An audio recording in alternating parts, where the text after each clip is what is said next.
Okay, so let's do our Sahana chant first, as usual. And, this is that chant that it's in the Upanishads, and it's a chant for gratitude. And it's always done before that, and like the Ganesha mantras, which are before you go to, if you do, before any great endeavor, right? Then you do. So let's find our comfortable seat. Find our breath. Connect to our breath. Find Anjali Mudra. We'll do one group Om. And then feel free to follow along or just listen. It's either one.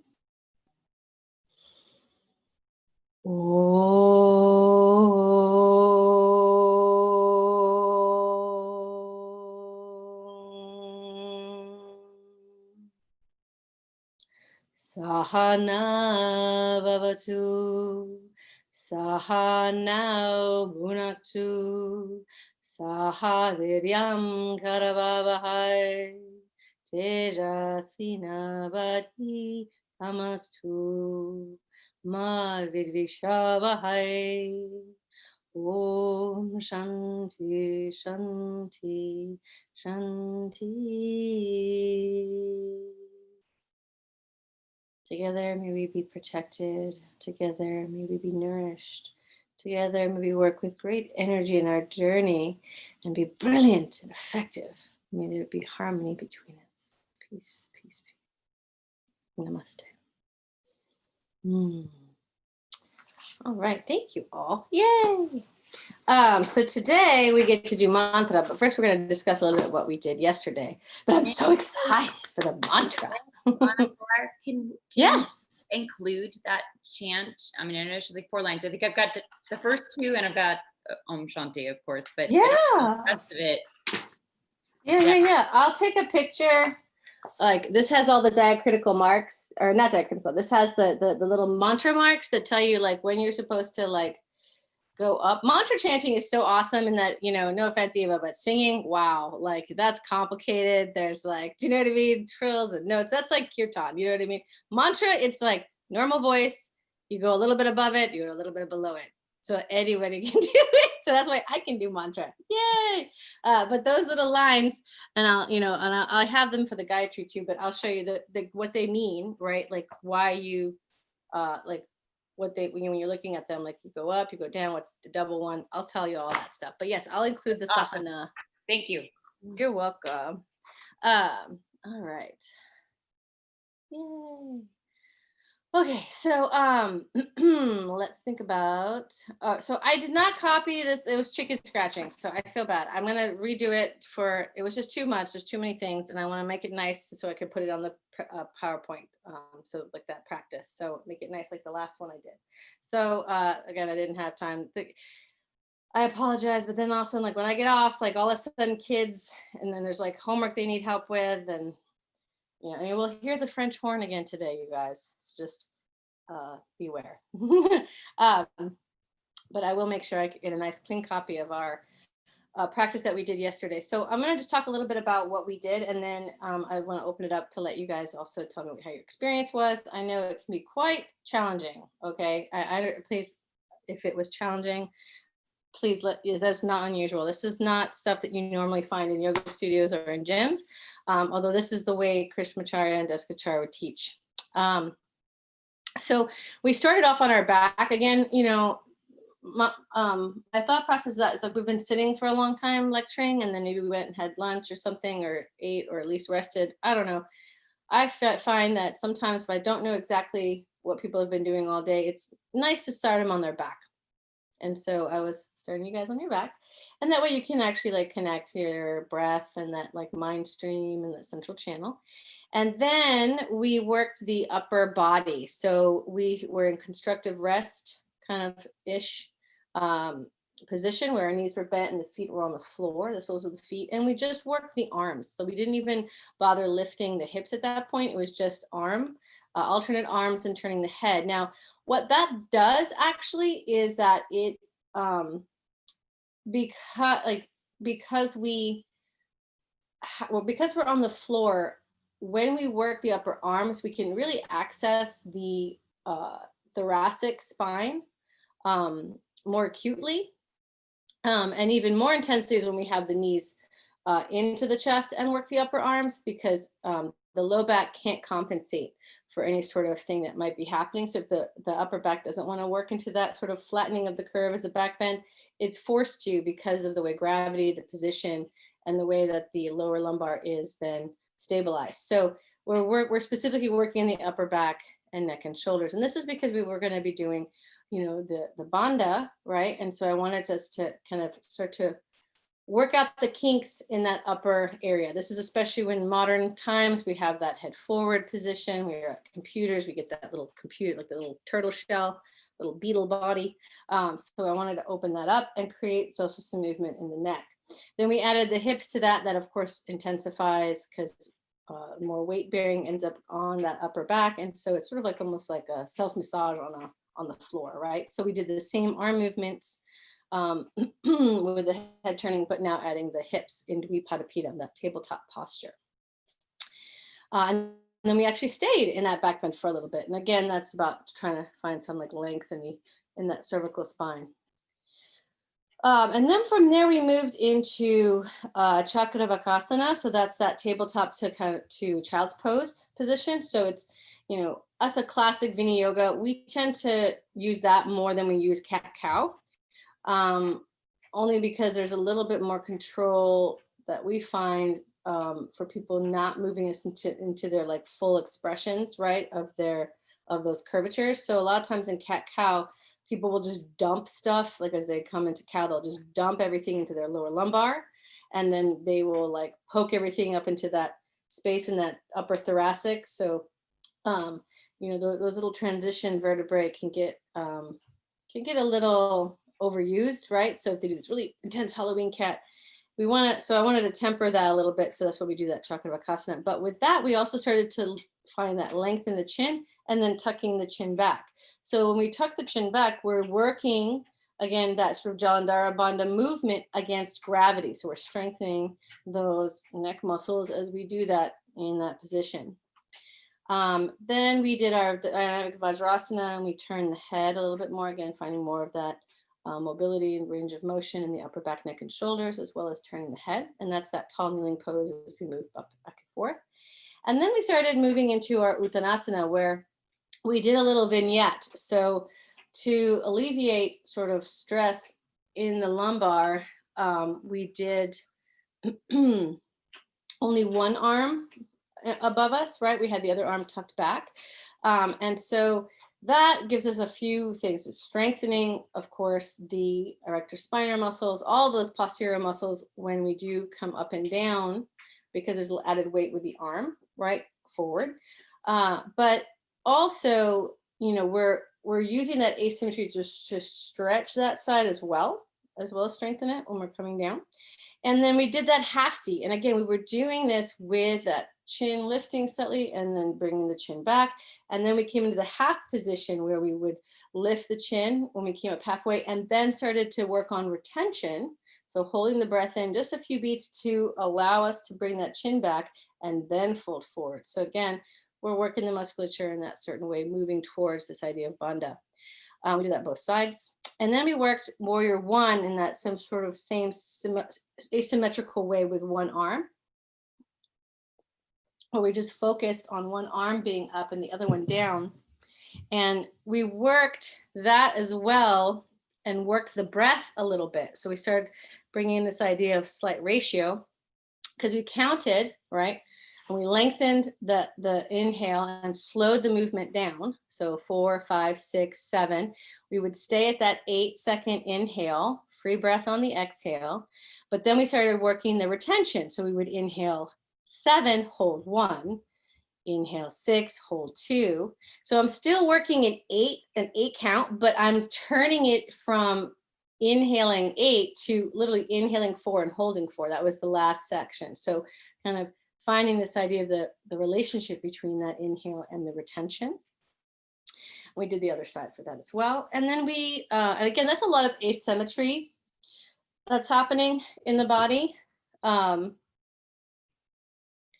And so I stabilized you guys by doing our Utkatasana. So, and kind of working and holding the Utkatasana. I know it's very stabilizing, but also keeps that heat happening, that Brahmana effect. And then we went into downward dog. And then, oh wait, we didn't do it. That's after we did the Uttanasana. So we did that movement on suspension. So we started to kind of work a little bit again with that same lift and hold, drop the chin, and then exhale, and then hold out and move in suspension. So now we're starting to introduce that bandha-like movement. When we stayed in Uttanasana for a little bit after we did that a little bit, but again, that's a very strong sensation. I think most of you kind of felt that moving in suspension. And then we moved into our wide-legged forward fold, but the twist. So the revolved version of that. So Pavriti, Prasarita, Padottanasana. And we worked on holding out in that as well, and just seeing if we could twist a little deeper on the suspension.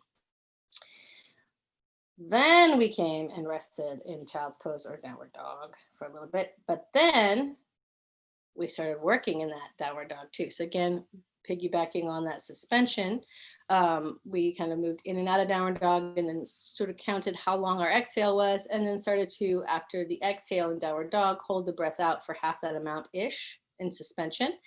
And then we worked it a different way by then moving into downward dog on suspension to see again how we can increase that sensation of that Uddiyana Bandha. And even Mula Bandha starts to lift up to the whole abdominal cavity, kind of whoosh, gets pulled up and in. And we rested. Then we came and we did the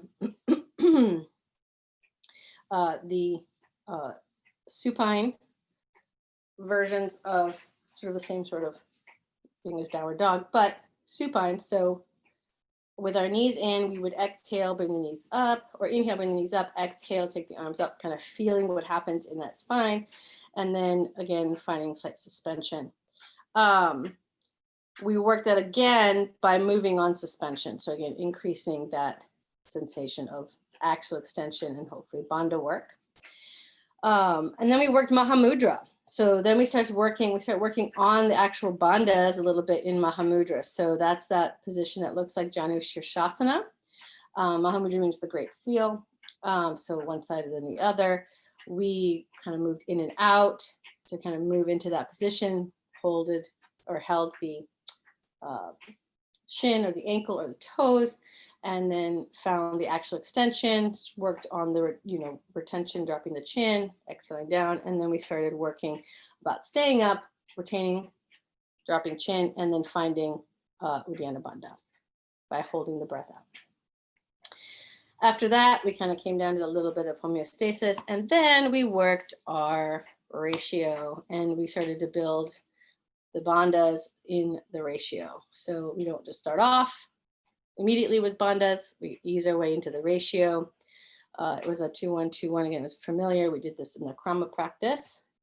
And so we kind of moved as we started increasing. We started then adding Jalandhara, keeping Jalandhara, adding Mula Bandha, keeping Mula Bandha, and then finally when we got to our main part of the ratio, 8-4-8-4. Again, if it was too much, you could always go back to 6-3-6-3. That's when we started adding Uddiyana Bandha and keeping Jalandhara and Mula as we did that. And then we went into Shavasana. So that's sort of the overview of what we did. I will make another nicer scribe of this. But let me open it up and have you guys tell me some of your experiences.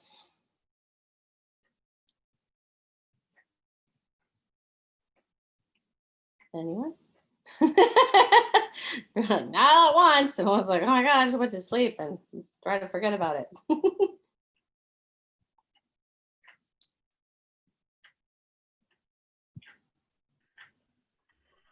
This isn't specific to yesterday, but I had told you once before that Vini Yoga was the first thing that where I experienced yoga that made sense to me several years ago. And it feels really, it's making sense to me again but I would say more so now that I've done more study in between, if that makes sense. So these practices are all feeling really familiar and comfortable, even though they're challenging. And so, yeah. So, yeah, that's all. Oh, good. Thank you. Because I was like, oh no, she's gonna be like, they used to make sense to me, and now it's all out of the water. Forget it. Like, I don't know what's going on. So, yay. And again, like, you know, sometimes you need to be introduced to this stuff like in pieces. And again, we're doing a lot. This is sort of like, let's drop you in. Again, this is teacher training. It's 60 hours. Like, there's so much we need to cover. And so I do feel bad a little bit that we couldn't do like some sort of 2-week thing that like we're all in a retreat center. It's nice. We don't have the other rest of our lives to bug us. And so we can really sit with these things. And, that's always the ideal. So again, please give yourself just a little bit of compassion if you're like, I don't understand what she's talking about. I don't get it. This is terrible. I feel awful. It's making we're using all of these tools in such a specific way, you know what I mean? And and a lot of us, I would say, are not familiar with using the breath in such a forefront, you know what I mean, of a way. A lot of times our breath is sort of, we're breathing in yoga, but it's sort of in the background, you know what I mean? And it's very much, it's an autonomic system. Like, well, thank goodness we don't have to think about breathing. You know what I mean? Like, I'm like in the middle of the night, I want to make sure I'm not like, oh my God, I forgot to inhale. You know what I mean? Like, it's like, okay, good. I can just relax and it's happening. But the beauty of it is that we can actually manipulate it. It's one of those systems that we have a little bit of influence on. The great yogis could influence their heartbeat, but most of us can't sit there and be like, let me just slow my heartbeat down and change the temperature from one side of my palm to the other. Da, da, da, da. Like, that's like, whoa, right? But at least we can like work on our breath and change and see how the moods change, right? And how our energy changes in that, by doing that. Ooh. Good. All right. We have some stuff from Bridget here. Very balanced and centered after the warrior one. Nice. So stuff again. This stuff is moving a lot of prana, and so the Vinyasa stuff, because we do very specific, segmented movements, and can actually get a little bit, I found, deeper into our structure, and and then when we go deeper into that, structure, so when we start moving into these muscles, like emotions get released. We didn't even remember that we're there. You know what I mean? That we're like stuff somewhere or whatnot. Stuff will just start to come up. You guys, I think I've mentioned before, when one of my first practices, was Ashtanga. And I tell you, I thought I was strong doing Ashtanga. Like, I really did. I was like, I'm gonna do that, and then I worked I went into a workshop with Gary. It was like a weekend thing, and I was floored on how actually, not that I wasn't strong, but it was definitely, I was aware of what my weakness is. Like, whoa, it was a lot of like, was shown to me like, one side is not exactly as balanced as you thought. And, you thought you were mentally strong, but no, like this required a lot more focus. It was really interesting. And the more I practiced with Gary, it improved my Ashtanga practice. I became a lot more strong from the inside out, especially those small krama movements, and working with the breath really did increase my strength. So thank you. All right, is anybody else want to add? EP, I have a question. Hi, Jamie. So you had said to do the breath with the bandhas maybe twice a year, but did you say if that you can just do once a year too? But yeah, not the whole time. Yes, twice or less.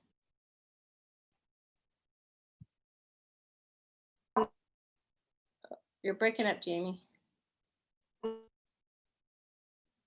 Okay, there you are. There. Okay. Can you repeat your question? Okay, so I didn't know, you just do it twice a year, if that, but only one time, or do you do it for like 20 days? Or I thought I had heard 20 days. Yeah, 20 days to like a month. So think like 2 weeks-ish, you know what I mean? Like a little over, and then at least 2 weeks to about a month. And only If once you're, or yeah, if you're a householder, do you see what I'm saying? Like if you're off in a year and you're in an ashram and enjoy, like, do you know what I mean? Like, yeah, but this for a householder, for, it's, I would definitely only do it like once or twice a year for a limited portion of time.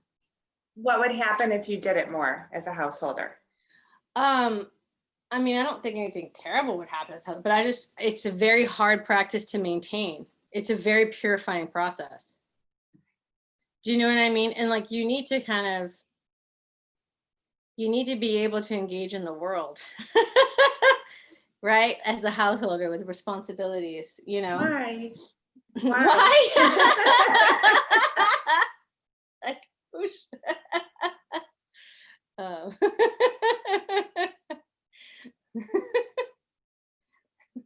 Your family like blames that on Pilar.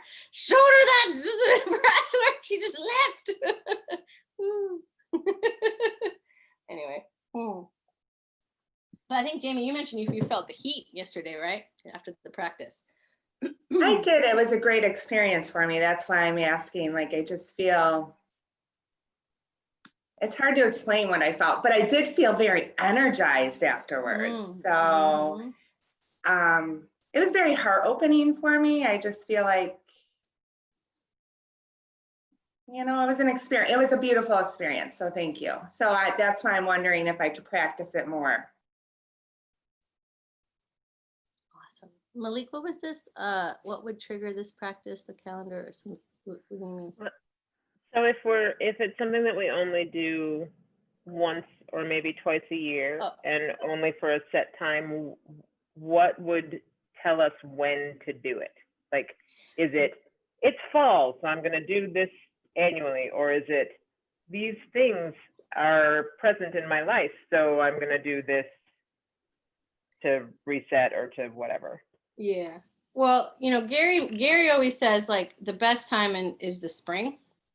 You know what I mean? So like, because you don't need as much food. So see, I know you guys all got hungry, right? Afterwards, and you haven't, but eventually what happens is that you start, like, you don't need as much food. Like, do you know what I mean? Like, it's like, you're like, you start becoming more this, like Shiva. Does that make sense? So, when, the winter is, I wouldn't do it in winter. Do you know what I mean? Because your body needs nourishment. It's cold. It depends, of course, depending on where you are in the world, of course. You know what I'm saying? Like, temperate, whatever. But honestly, like, you want to make sure that like it's that you don't need as much fuel, right? And so that you can cleanse. Like, this is a purification process, and so you don't want to be in a state of deficiency. Okay, so and then because it's a purification process, think of it as like you're kind of cleaning house. And like typically, we clean house in the spring, right? Kind of get, but also we can do a little bit in the fall too, in that transition. Just sort of depends on, how cold it gets in the fall for you guys too. Like, make it earlier than later. You know what I mean? If you're up in the north. But and again with fall, it's more of like you're kind of buttoning up the house, if that makes sense, and preparation for winter. But I would suggest doing first in the spring and seeing how that feels, and then then trying it out in fall and then seeing what happens. You know what I'm saying? So you might find that for you it works better in the spring, or for you it works better in the fall. In the very heat of summer or dead of winter, I would not be doing these practices. But again, these are good. Also because of the vata in the spring and the fall, this is also very much, it's going to help doing that, to help with the vata. But again, I'm not saying therapeutically, because these practices can be, you have to use them very differently when you're looking at therapy. And we can talk a little bit more about that the next time we meet in December. But right now we're just sort of like going all through the overview.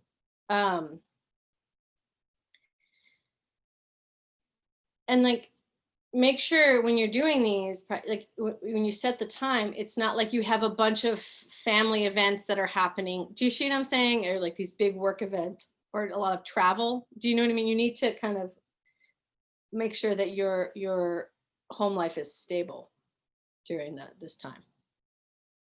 Okay. I see we maintain yes, I would stop your regular pranayama and just do that, because this itself, when you're doing the bandhas with that ratio, do that.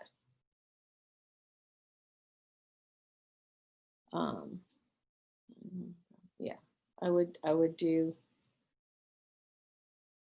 change it just slightly. And then let's see here. Tiffany, stick to kriyas.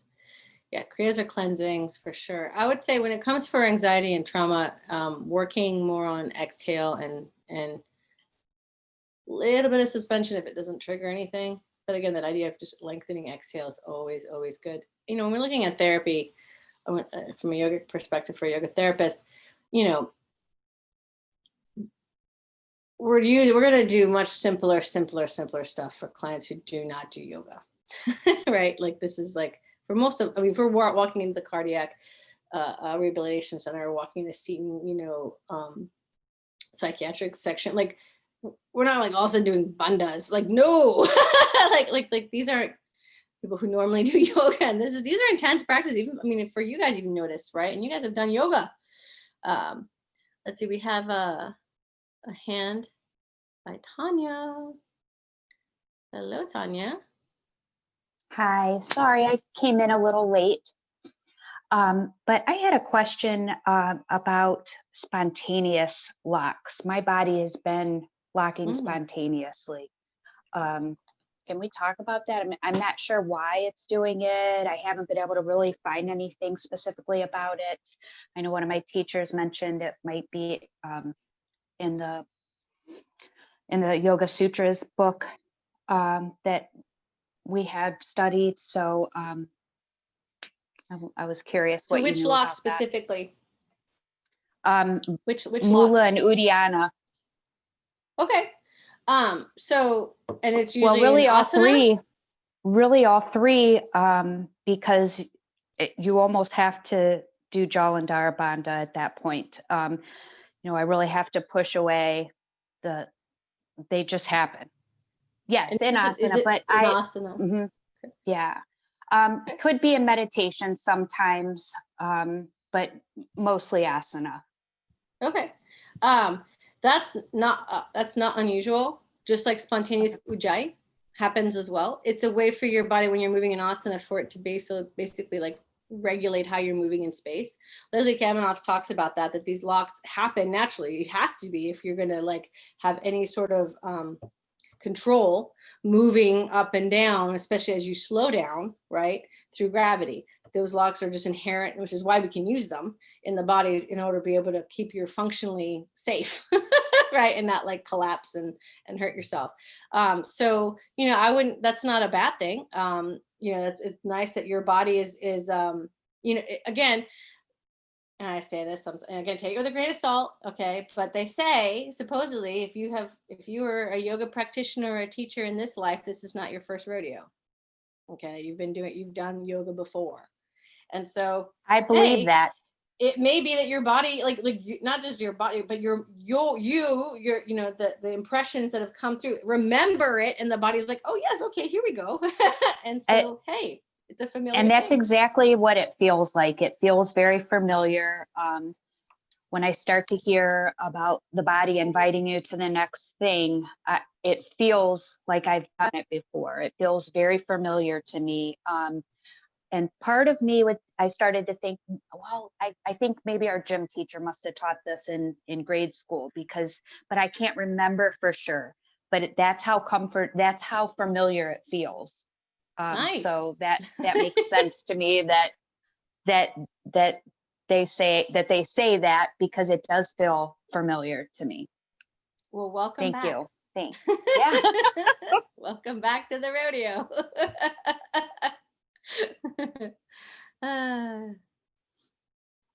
All right. So, last questions, comments, thoughts about the practice.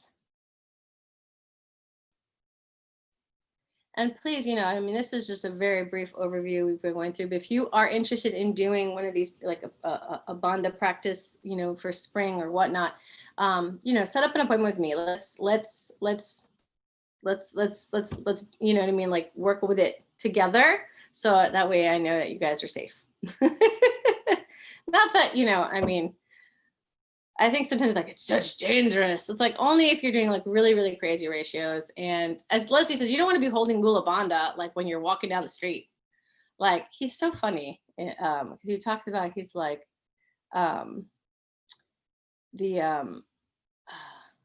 like he because he was a massage therapist, and then he was when Shivananda yoga, that's what his first training was in. Then he found Deskachar and started sitting with Deskachar.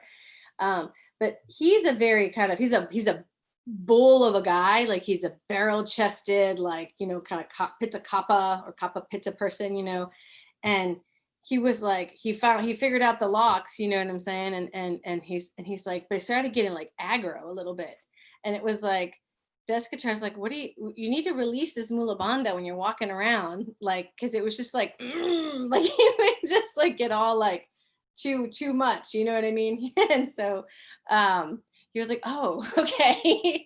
But yeah. Yes. Speak to that a minute. This is Eva. Hi, Eva. Hi. I realized,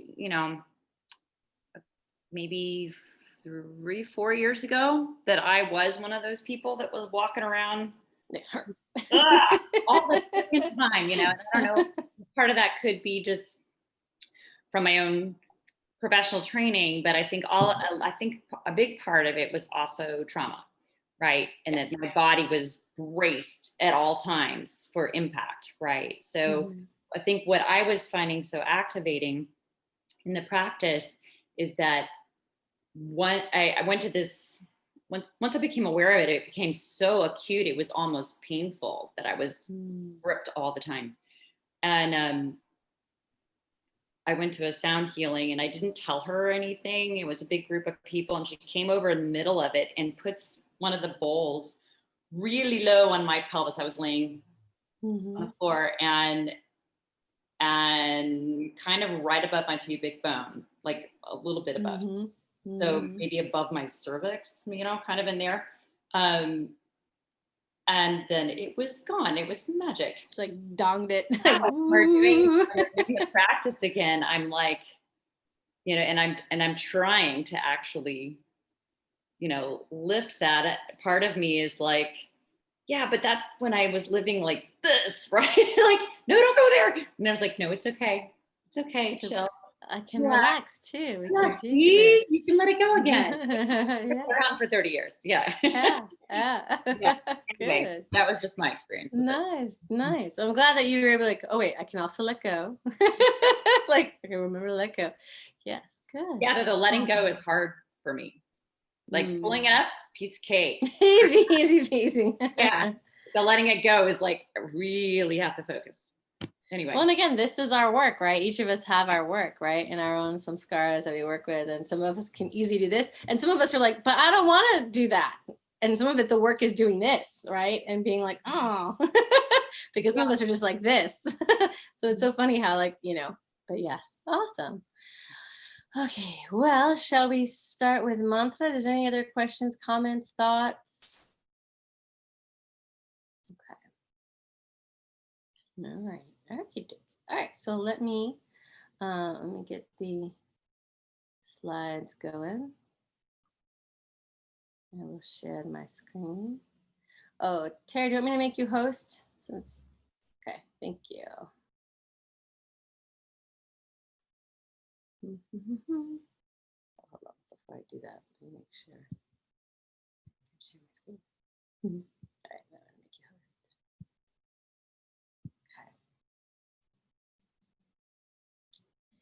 Yeah, and I see Tracy here, suspension easier. I find suspension easier with Uddiyana too. You know, because it's sort of like a whoop, like zips everything up, and you're like, oh, okay. I'm not having to worry like too much. Like, oh my gosh, am I gonna breathe again? It's like, whoa. All right, let me see here. Boom, boom. Da-da-da. Let's try this. Slideshow. Okay. Mantra. Come on. There we are. Okay. All right. So mantra. Yay. This is like one of my favorites. I love mantra. Okay. So, woohoo! This is how I sometimes visualize the world. So you know how in the Matrix it just said lines of code? Well, those lines of code is actually a mantra in my world. And it's just emanating, right? And again, this is a symbol of Om in the middle. You know, of course, is the universal. It's like the universe. It's the. They call Om the sound that happens when you're out in the middle of nowhere. You know what I'm saying? And you'd think if you're out in the middle of nowhere, like think like desert or like a forest or, you know what I mean, where there's like no light pollution, no sound pollution, and it's not quiet. It's almost deafening. You know what I mean? And that vibration of sound that's coalescing, that's Om. So mantra. So let's talk about what mantra means. So the traditional etymology, this is Sanskrit, is that, you know, the root word for mantra, man, is to think. Okay, we think manas, right? Man, to think. And then plus the root word tra is like a process, like, or a tool, sort of instrument, sort of faculty. So so mantra in the traditional etymology means it's an instrument of thought. Okay, so it's an instrument of the mind or a tool for the mind. Let's see, there's still chat happening. I say silent. Yes, exactly. Tracy's up in Alaska. So yeah, the silence can be deafening. That's the Om, right? That's that vibration. So that traditional etymology is this idea of it's an instrument of thought or a tool of the mind is another one you hear people talk about. Now the tantric etymology, slightly different. I mean, not terribly different, but a little bit different. And so, you know, there's many, so the beauty about Sanskrit is there's multiple ways the words sort of have meaning. And man in the tantric etymology, this idea is to think, yes, but we have to think of it, since it's embodied, it's not just the mind, it's heart mind or mind heart. Okay. So in the tantric perspective, because again, it's not focused on leaving the world, right? So when we look at Raja's yoga, the Patanjali yoga, the Raja yoga, the great, you know what I mean, the kingly, the royal path, it's very much an ascetic path. Okay, it's about the world around us is suffering and kind of sucks, and I want to like get off the wheel and find liberation, right? So they call it a bandha moksha model. Okay, so we're moving from being bound and suffering to liberation. The tantrics flip it, and again, this is a later iteration, and this is a more feminine encoded, I would say, philosophy, where it's less about this idea of so it's not that we are bound and suffering, right? So they flip it and they say, you are free, you are moksha, because you are, and again, this is more non-dualist than dualist, right? So Patanjali is dualist. Non-dualist is like, you are the divine, right? All of this is an expression of the divine and is divine itself. You can find divinity in all of it, right? And so you are an divine being that's embodied, right? So you already are liberated. You are moksha. You came from that, right? And then so now you're here. So what are you going to bind yourself to? So it's a moksha bandha model instead of a bandha moksha model, right? So the idea is like, you've got the golden ticket. You know what I'm saying? You managed to get embodied on a planet that's 3 rocks from the sun, that's able to host life, and not just any life, like not just amoebas, but like conscious life. And not only conscious life, but you got to be one of the conscious things, right? So like if you look at the just the astronomical figure of a human birth, right? It's like, whoa, millions to one, that you actually managed to like have faculties of consciousness on this spinning planet, in this universe, right? It's like, woohoo, you got the golden ticket. So they're like, so what are you going to do with it? Like, right? So you showed up, what are you binding yourself to? So when they look at this idea of manas, it's not just I think, therefore I am, right? It's heart, mind, heart. That manas means not just the mind, but also the heart, because we cannot separate thoughts and emotions. A thought happens and so does an emotion. Emotion happens, so does a thought. They toggle. So in the tantric thing is because we're not sitting there trying to get away from the world. We're trying to live in the world, right? Weave ourselves into the world. That this idea of manas, heart, mind, versus just this. And so because of that, mantra, right, heart, mind, the tra also is another way to say, where we get the word traverse. So to save, to rescue, to cross over, tra, right? So like mantra becomes the traversing of consciousness into form, okay?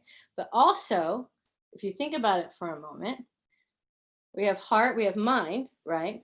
And where does the vibration come from when we do mantra? Yeah, we're right in the middle. See that?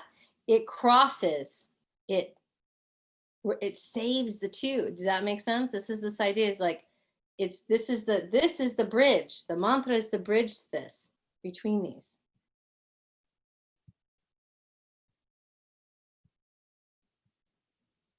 All right, let me check for a second. All right, so this idea of mantra becomes a little bit more, I think, full in the tantric perspective. Now, let's kind of move out of Indian thought for a moment. And we move into what? The Gospel of John. So again, every culture has started out with some sort of language or sound. Do you see what I'm saying? There's some sort of connection to sound, all right? Vibration. And even in here, right, the Christian tradition, again, this is from the Greek version of the translation. We've got, in the beginning was the Word, and the Word was with God, and the Word was God. This is even before in the beginning there's light. Do you know what I'm saying? What happens first is not light, it is vibration. What else is word? Because actually the word that they use in Greek is logos. This is vibration. So the universe is vibration. All right, wait on that. So when we think about mantra, it is a sonic metaphor. It is literally resonance, okay? And in some ways, in the Indian mind, the universe is literally singing itself into being. And not just singing itself into being, but singing us into being and singing to us, right? So everything is vibration, which we've actually proven, I believe, in the science community, quantum physics. It's all vibration. So they weren't wrong when they said mantra is reality. Reality is mantra. So the rishis, which is interesting because rishi means a seer, right? S-E-E-R, seer, which literally you think of as to see, but the rishis heard what they heard. They are hearing the vibration. They heard the mantra. So when we look at the Vedas, you know, it is actually like there's bijas, there's seed sounds, and this becomes eventually codified into the Sanskrit language. But at first it was just heard, like it was like a download, you know what I mean, from them. And it's just, some of these mantras are bija mantras, seed mantras, which means there is no meaning that we could subscribe to them because they are the meaning itself. So think about when we look at the chakra mantras, the bijas, those seed sounds. Lam, the translation for Lam is, that's the energy, the vibration of that vortex that is in that subtle area. That's the vibration that it's making of that particular chakra. It's the vibration itself. When we think of when you look at Indian religions, you see, of course, they're called murtis, right? These murtis, they're the statues, right, for these deities. And people are like, oh, you're worshiping false idols. Well, no, they don't believe those murtis are God. What's God is the vibration. The seed mantra is actually the divine. This is just a representation of what that vibration is for our own human experience, for a way for us to connect. But the deity itself, like Ganesha, is Gum. Gum is actually Ganesha. The vibration of Gum is Ganesha. And it's the quality of his vibration. That's the vibration of the one that is that like removes the obstacles. Gum is that vibration. So it's like it's the mantra itself is the deity. So and not only mantra is also an offering. Okay, it's a representation, but it's also an offering because it's giving you the keys to reality. So back in the day, so think about the Vedic world, the rishis heard these vibrations. And in one of the things, the first instance of the word yoga in the Rig Veda yoga is never used separately. It's always conjuncted with something. It's yoga kshema, that's to make harmony, right? To kshema is like harmoniously, and yoga is to yoke or union, right? To yoke. So to yoke ourselves harmoniously with the world. So the first yoga that happened was mantra, was them chanting mantra, throwing stuff into the fire, hoping that like, hey, we have a good crop, nothing eats us. Do you see what I'm saying? Like this, and it was this idea of harnessing the mantra so that if you chant it, you end up harmonizing with the vibration of the world so that you are successful. You didn't want to create dissonance. You want to create harmony. So as they chanted, that was the whole idea. It's like to create harmony, to let yourself flow in the flow of the universe, of the vibration that was happening. So so the universe is basically giving us the keys on how to unlock it by the very same structure that it's made from. It's that idea of vibration. I know that's a little like, whoo, but does everybody sort of understand this concept? Like, I'm going a little bit. Yes, and I totally love it. Okay. Well, the singer, of course. You're like, yes, it is all vibration. I have a quick question regarding that. So yes.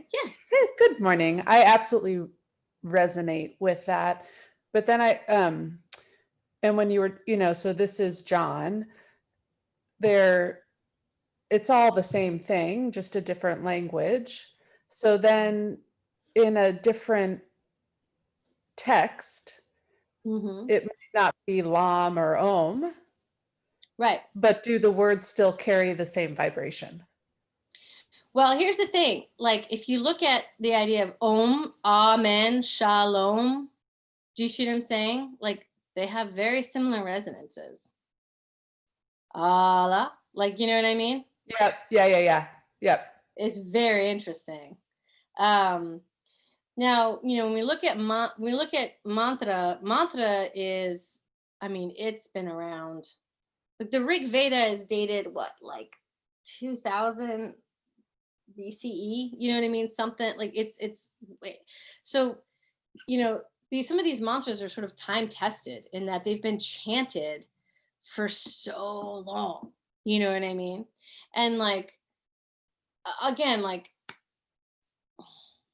we haven't tested this stuff in a lab necessarily, you know what I'm saying? In our Western mind, like, we need to have this as a, you know what I mean? Like, there has to be a blind study and like, this is like a couple thousand years of anecdotal evidence is like the Indian mind, you know what I mean? They're like, but we just keep chanting and it works. And you're like, oh, right? Like, it's kind of like experiential.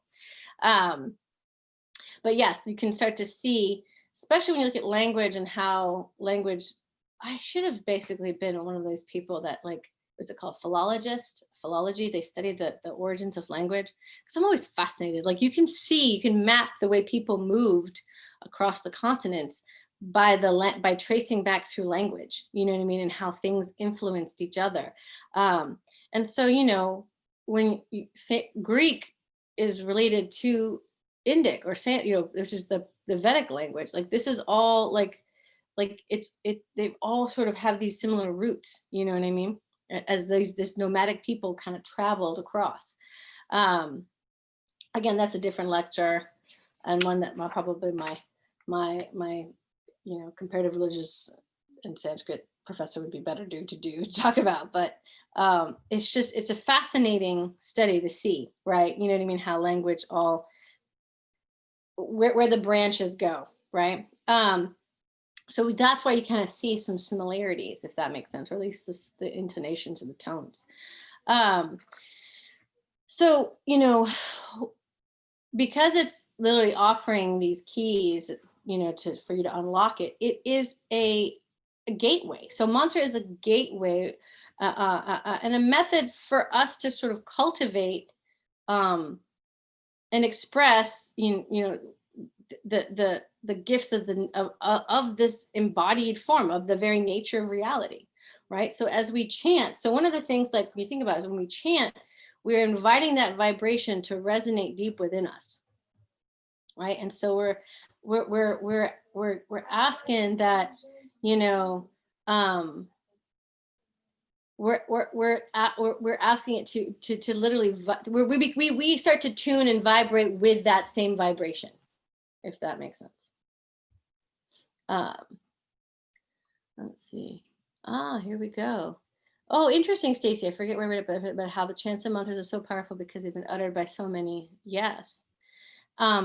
They say that the Gayatri has never not been chanted.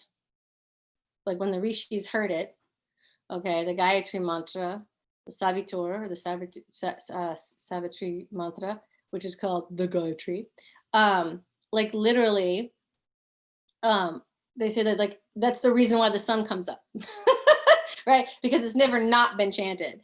So, you know, there's someone somewhere in the world at this very moment chanting the Gayatri.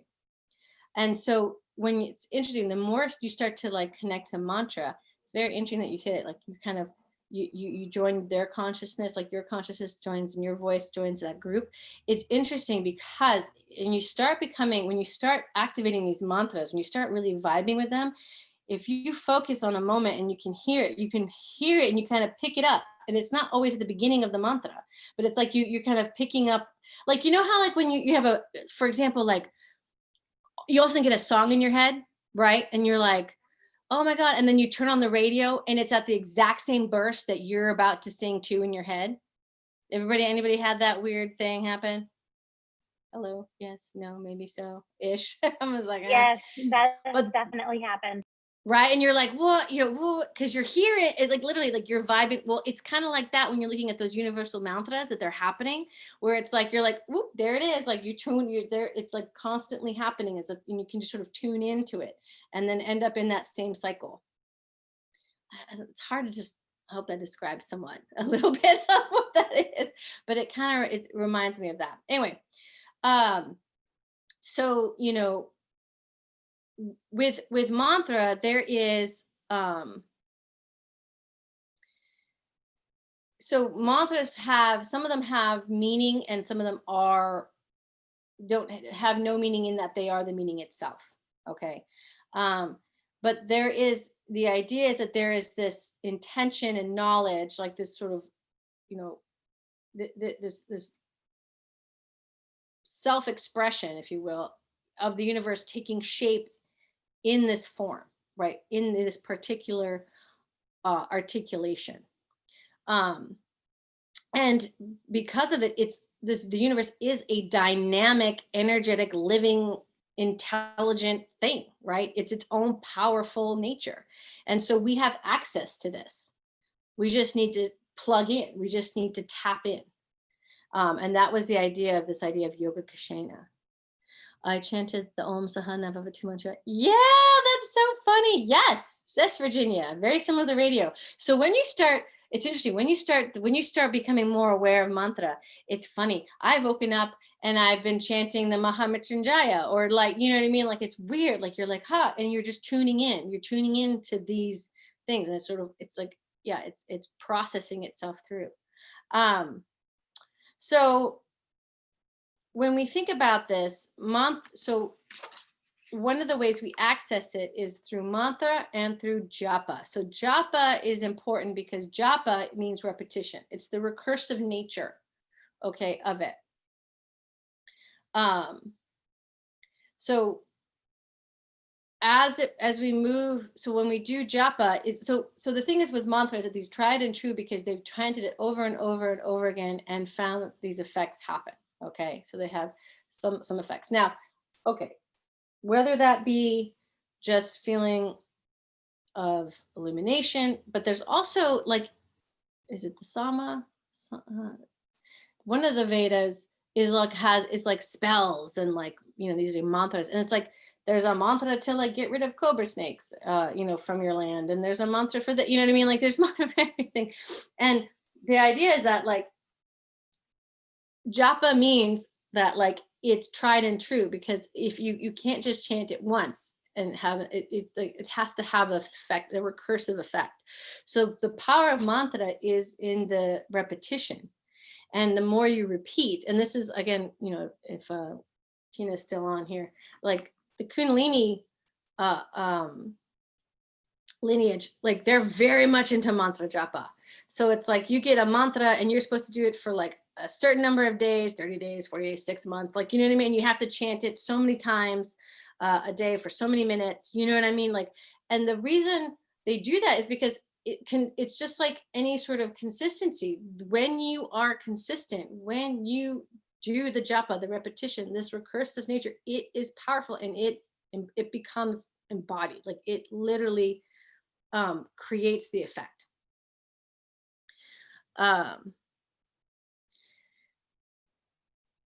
Mantra technically was never supposed to be written down.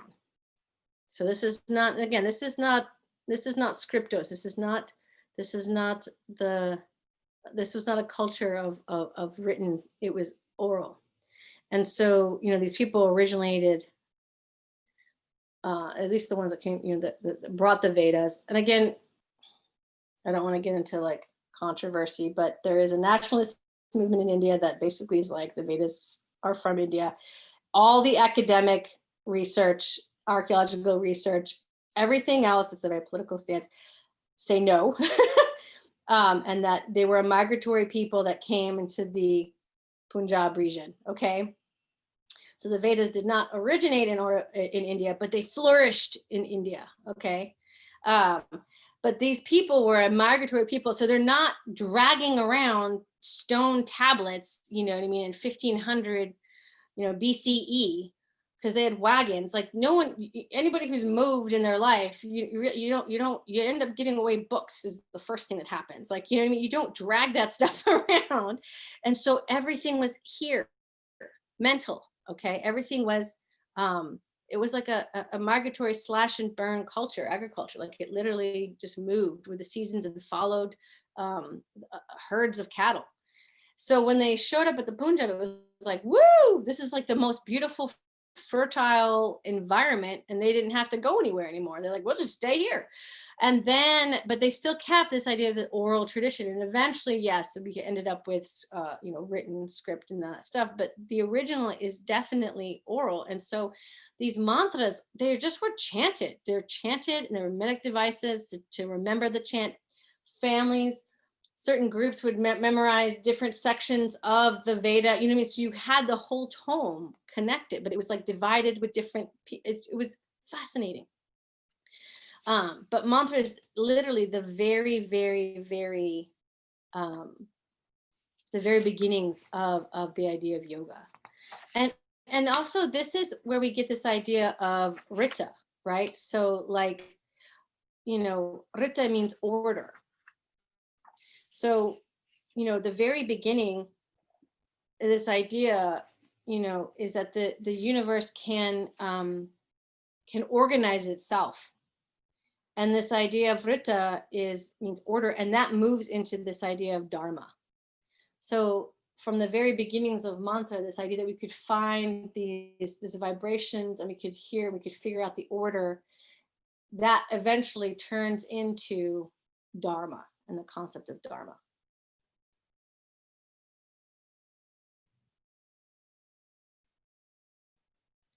And mantra, and when we look, and so we've sort of usurped the word mantra in the English language. Like, I got my mantra, and it's like, I'm special, which is great. Don't get me wrong, like you're beautiful, da, da, da, da. Like that's our inner mantra. That's great. But the word mantra actually is Sanskrit, and mantras had to be, if they're a mantra, if they're a real mantra, they have to come from the Vedas or the Upanishads. We can use some stuff like sutras and shlokas, okay, in a mantra-like form. That means like there's a meaning, there's a repetition. Do you see what I'm saying? But they're not traditional. They're not what we call traditionally as mantras. So even like that one of my favorite again, that sutra, that's second pada, right? First sutra. Tapaha svadhyaya ishvara pranidharani kriya yoga. We can use this as in a mantra like way. We can separate it. It's the kriya yoga mantra. It's like tapaha, and everyone chants tapaha svadhyaya, and then you can use it in that idea of like purification and self-knowledge, right? To still yourself, you study sacred text, or place this text inside, and then surrender ishvara. We can do that. We can use that as a mantra, but technically it's not a mantra. It's a sutra that we're using in a mantra-like way. So is the shloka. So any sort of, you think of, a quote from a Bhagavad Gita, those are shlokas. Like you can use that in a mantra-like way. You can use Hebrew, you can use Latin, you know what I mean? You can use things like that that you connect to in a mantra-like way, English.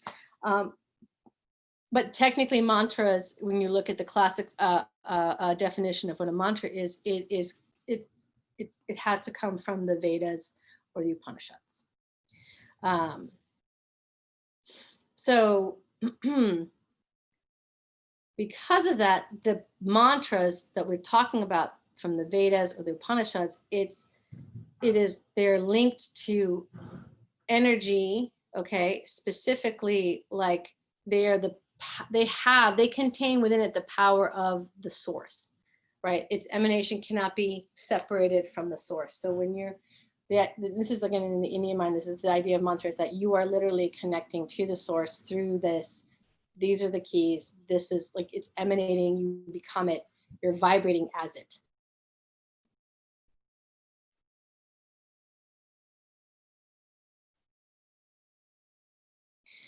And so here's the other thing.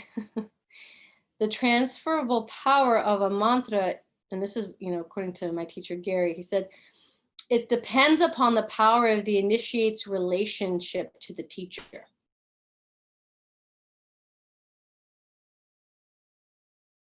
It's the link that initiates, that creates that transfer of power for the mantra. So when someone gives you like a mantra, like you go to a guru, it only will work as well as your connection to that teacher. Well, what if you don't have a mantra teacher and you're just trying these things out on your own? I know. Welcome to modern life, right? Yeah. So what that does is you then connect to. So you would use only the universal mantras, so something like Om or Gayatri, or you know what I'm saying, something like that, and then you would be practicing it until you connect to it. Does that make sense? Just like the rishis did. When we look at the mantra, when we're talking about sort of the transfers, these are some, because there are mantras that are supposed to be only you only get initiated into them, and that's the deal. Right? Bija sounds as well. Perfect. Yes. Bijas, you can start to connect. The more you start to connect to those and the more you partition, the meaning will happen. Some of these other like secret mantras or special mantras, these are the ones that people talk about, like they're familial, they're only with families, or the Brahmin castes, or you know what I mean, like esoteric. Then you need to have this idea of like the teacher initiates you. Again, with the internet, I'm sure we could find secret mantras that only need to be initiated on the web, and I'm sure they're all there. Do you know what I mean? But do they have power? Honestly, the power is in how much you have belief in. And so my question is, it's not necessarily, so one of the things that I would expand upon what Gary said about, you know, the relation to the teacher. To me, it's like the relation to the teachings. The teacher is just a vessel. So if you resonate deeply with the meaning of the Gayatri, you will end up with, you know, I mean, you will, that power of that Gayatri is going to be initiated inside of you regardless. If you don't connect to that particular mantra, it's not going to matter if you chant it or not. Do you see what I'm saying? Like if you, it won't necessarily have much power or work at all. Because again, just like asana, right? You need to be able to find the intention and put the power in it, the prana, the breath, right? All of that. So if it just sounds to you, you know what I mean? It sounds like gobbledygook. You're not, and you don't connect it, it's not going to make an effect. At least that's in my experience. You know what I mean? But if you connect to it, and sometimes you don't even have to know the meaning of it, if you resonate with it, you will find that the intention will show up and happen. Yes, intention and repetition, exactly. Yes, Tiffany, that's a big one, isn't it? So polluted, yes. So here's the thing. For me, I can't speak because I have been fortunate enough that I've not been in any of those particular lineages, or at least experienced directly contact with those people. You know what I mean? That like did those things. I didn't go to Española. I never, like met Yogi Bhajan. I never met Bikram. There's plenty of them. You know what I mean? Just, John Friend, whoever, so I don't really know how I would feel. Do you see what I'm saying? Like, I can only imagine. But I guess like the question then becomes like, was the meaning of the mantra pure enough to connect you to something beyond the teacher? Do you mean, are you able to still connect to the source and skip over the teacher with that mantra? Do you know what I mean? Is your connection that, like, you know what I mean? Would it matter anymore if at the beginning, if they had given you it or not? You know what I mean? Is that your connection powerful enough to that particular vibration? And if not, then it's fine. Move it. Do you know what I mean? Because sometimes it's just healthier not to just, do you know what I mean? To disassociate and find a new connection, right? And a new intention or a new vibration.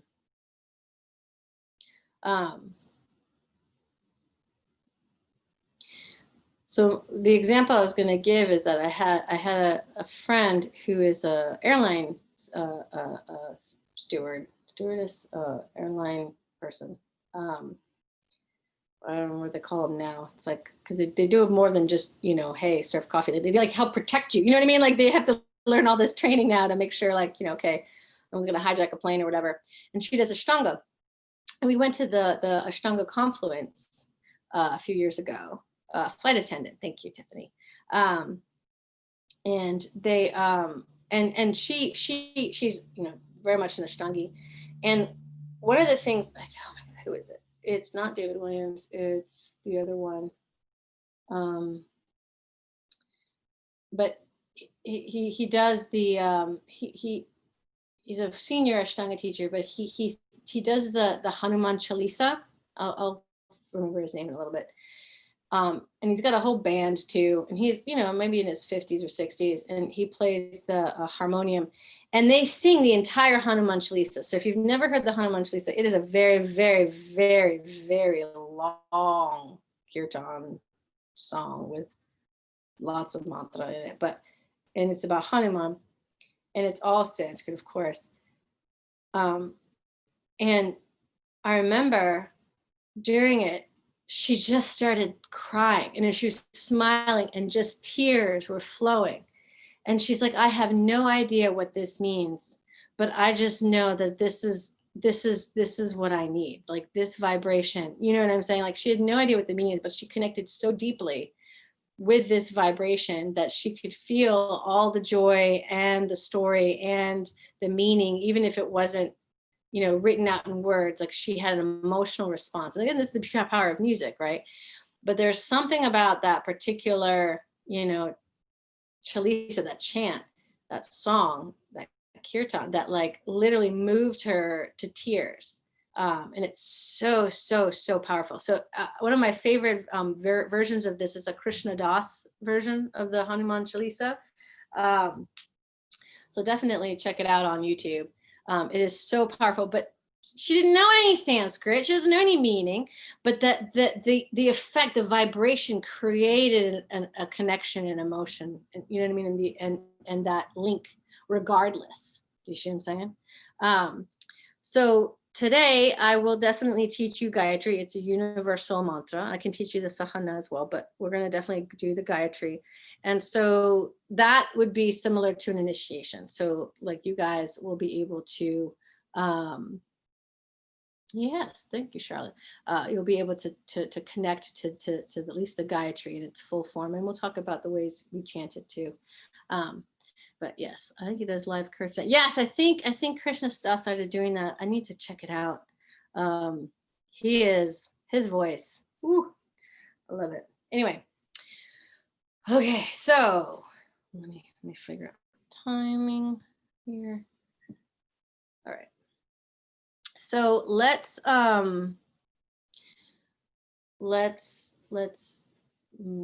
talk a little bit about how we do this in practice.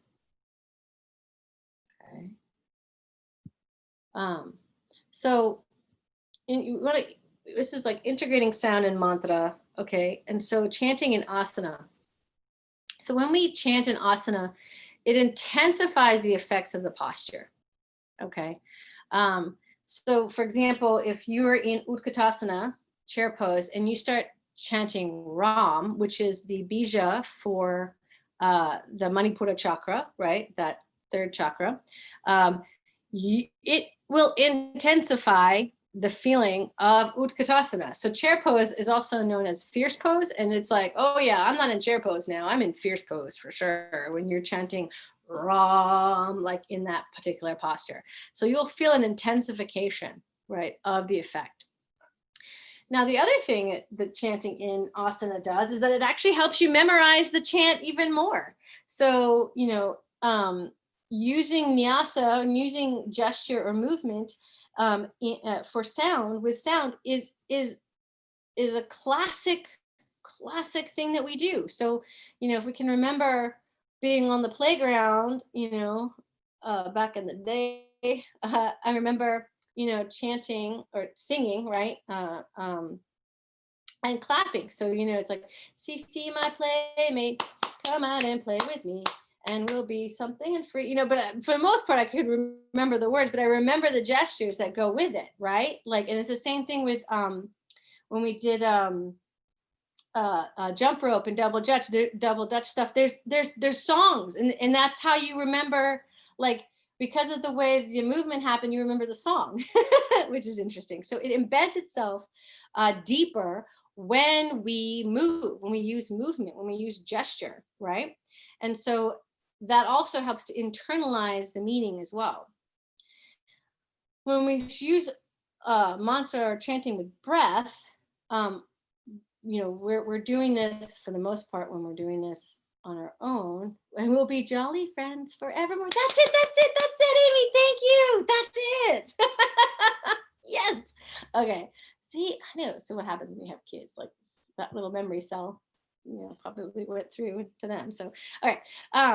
But what we're looking at is when we're doing, so if we're chanting out loud, it's going to happen on exhale, right? We can only chant on exhale.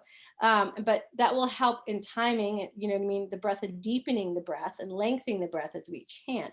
And then, you know, if you're being led when, so what Gary does, and I'll try to be doing this today, it's easier when it's in person, but I'll do it today.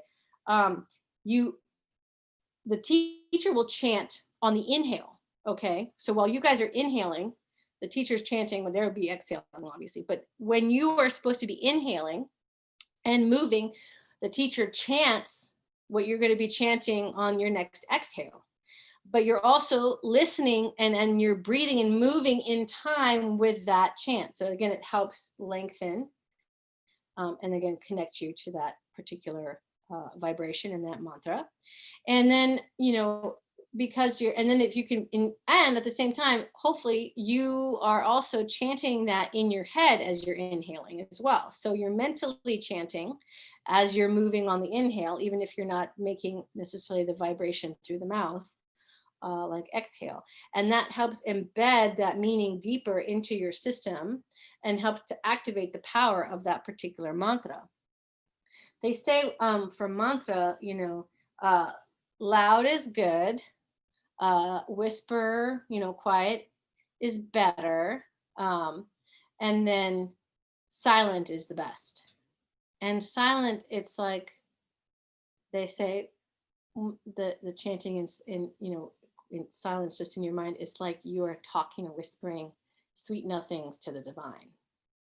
That's how they call that. But again, even if you're not vocalizing it, it's always good to vocalize it first, right? To kind of get, because you listening to yourself helps you memorize it as well. But once you have it memorized and you just chant it quietly, silently, without any sound in your mind, you're still creating the vibration, even though it's just in your mind. Okay, so you're still having a vibratory effect. And then integrating the sound with meditation. So, chanting softens the mind, right? And it really opens the heart. It allows you to come from, so this is that manas, right? Heart, mind. It allows their mind to soften and literally be placed into the heart. And the heart is a huge, has a lot of symbolism. And in the heart itself, in the heart chakra and the heart, there's something called the cave of the heart. And this is where your Ishta Devata resides. This is your deity, your personal, this is where your divinity lives. This is your connection to the divine. And that it can be Jesus, it can be Shiva, like, do you know what I mean? It can be just the universe in general, like, but it's in that space. And literally the mantra is going to help soften the mind so that it can literally move into that heart and then move in and deepen into the cave of the heart. Mantra can help and support the creation of your bhavana. Your bhavana is your, intention, your feeling for the practice, right? And, depending, the mantra has a meaning. So this is what you're meditating upon, right? So maybe you're meditating upon, so the Gayatri is this idea of the illuminated light of the divine in our lives, right? For us to shine like that, right? So maybe that's what we're chanting, and that's what we're meditating upon is us reflecting the effulgence of that resonance, right? And then, the mantra enables you to invoke the living presence of that mantra. So if it's up for a certain quality or a deity, it allows you to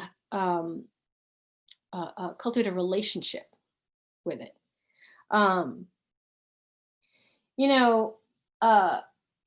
This is important, just as a side note. So Ekabumi, my friend Ekabumi Ellis, Ekabumi, what's his last name?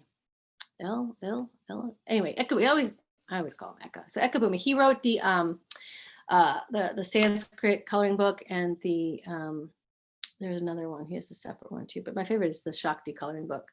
Sorry, I've said it. The Shakti coloring book. He said something really interesting one day when I was, talking with him. He said, like, people always chant or call out to the divine, you know what I mean? Whether it be to, these Hindu deities or to Jesus or Allah, when they're always in crisis, right? Help me! Everyone's like, help me, God, help me! And he's like, they never, and it's like they show up and demand stuff, like they're like, help me with this, oh please. He's like, but he's like, they're more apt to help you if you have already cultivated a relationship with them before you needed anything, right? When you're sitting there saying, thank you, I love you, you know what I mean? I'm so happy, So he's like, you need to cultivate a relationship first before you start asking for things. And so it's the same thing with mantra. Like we have to cultivate, and this is through that mantra japa, the repetition of chew these vibrations for it to literally manifest itself, right? So there needs to be, it's not just a one-way street of us like, I'm just going to use this mantra to do that. Like cultivate it, connect to it, understand the meaning of it, really get to know it. And a lot of mantras have deities in them, but some of them don't. But it's like that same idea of like cultivating that relationship for the mantra. So for example, before any time I teach and lecture in yoga, I always start the day off with a sahana chant. And then when I did my Devata stuff, when I would teach the more tantric, we always opened up the circle with 3 ohms, 3 of the Sri Guru Byo's chants, then the Ganesha mantra 5 times, and then whatever, like if it was, we're talking about sutras, I would chant to Patanjali. If it was about a specific goddess that we're talking about, I would do that particular goddess's mantra, Gayatri mantra, because like you need to cultivate this relationship and so for me now, when I chant the sahana, I can feel the container, like I can, I can feel that there's a container happening, and that, our learning will be nourished and protected and brilliant and effective, right? Because it's not just me just offhand winning. It's like I've done this so many times. It's like, this is the container that's happening. Now, hopefully it's happening in the online, going out there into the interweb, but your relationship to the mantra will definitely deepen the more you chant, the more you cultivate it. Thoughts or questions about that? Again, you also could be like, whatever, this is just weird sounds, and take everything with a grain of salt. Like, be like, never mind, it's all good. I'm gonna pull out, you're just crazy, and that's totally fine. I know I'm just a tiny bit crazy. Hey, AP, it's Tina. Hi, Tina. Hey, one of my students is a psychiatrist, and we use a lot of mantra. And one of the things that she said about mantra, what happens, and you may have already talked about this, I'm just signing back on, is that a default for you, meaning that just like we have a resting breath,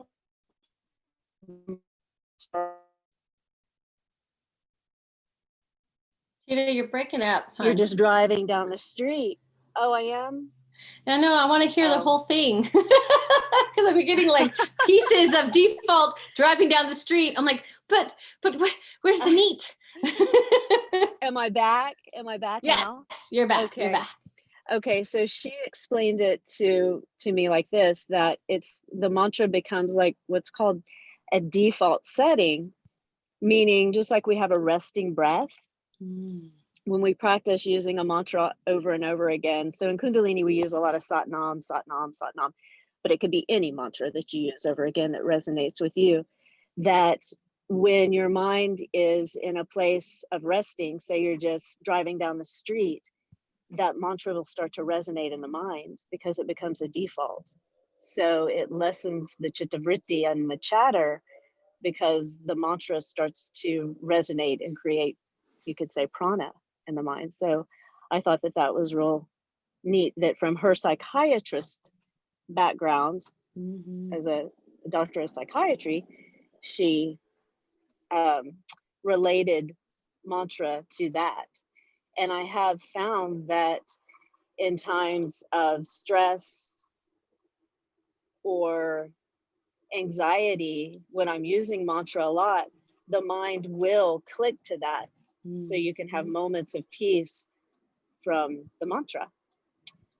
I hope that made sense. It's challenging Yes. to drive and explain that, but Please be careful. it resonates with what you were saying, and so I Yeah. wanted to share that yes, mantras do start to become part of us, I guess you could say, Yes. when we use them Just a like, lot. so I mentioned like it kind of, you can kind of click in and hear it. It's constantly happening in the universe. You know what I mean? It's like you're tuning in like the way a radio, you know what I mean? You're like, ooh, there's that frequency. And you can just, yes, it becomes the default. Yes. It's just so cool when we can bridge the science with this age-old technology that's not new and known, that these yogis passed down to us, you know, the grace of the gurus, and then we slowly see science catching up and going, oh yeah, that's correct. And the yogis are like, we already knew that. Yes, it's fascinating how how, you know, some of these more modern sciences, quantum physics, whatnot, all these literally are basically talking the same language as what the rishis talked about in the Vedas and in the Upanishads, right? It's amazing. Like, you know, this idea, like, you know, so mantra has energy, it has so it has prana, right? So like, I love how your psychologist friend was like, yeah, like it's the default. Like the more it becomes embedded, the vibration becomes embedded in your system, it literally is changing you, and it is literally there, like it's there, and it's your default, right?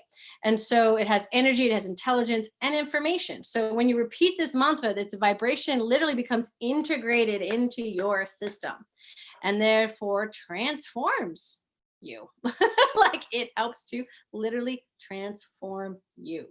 You know, we can see this in sort of like,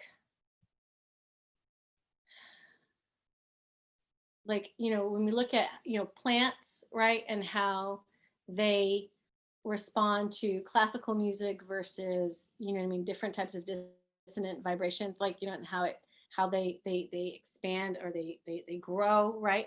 I had that story, I'm sure somewhere, I can't remember if I taught in Subtle Bodies. I think I taught in Subtle Bodies, but when I got to help out when Srivata Ramaswamy had come to Austin, he such a sweet man. He's one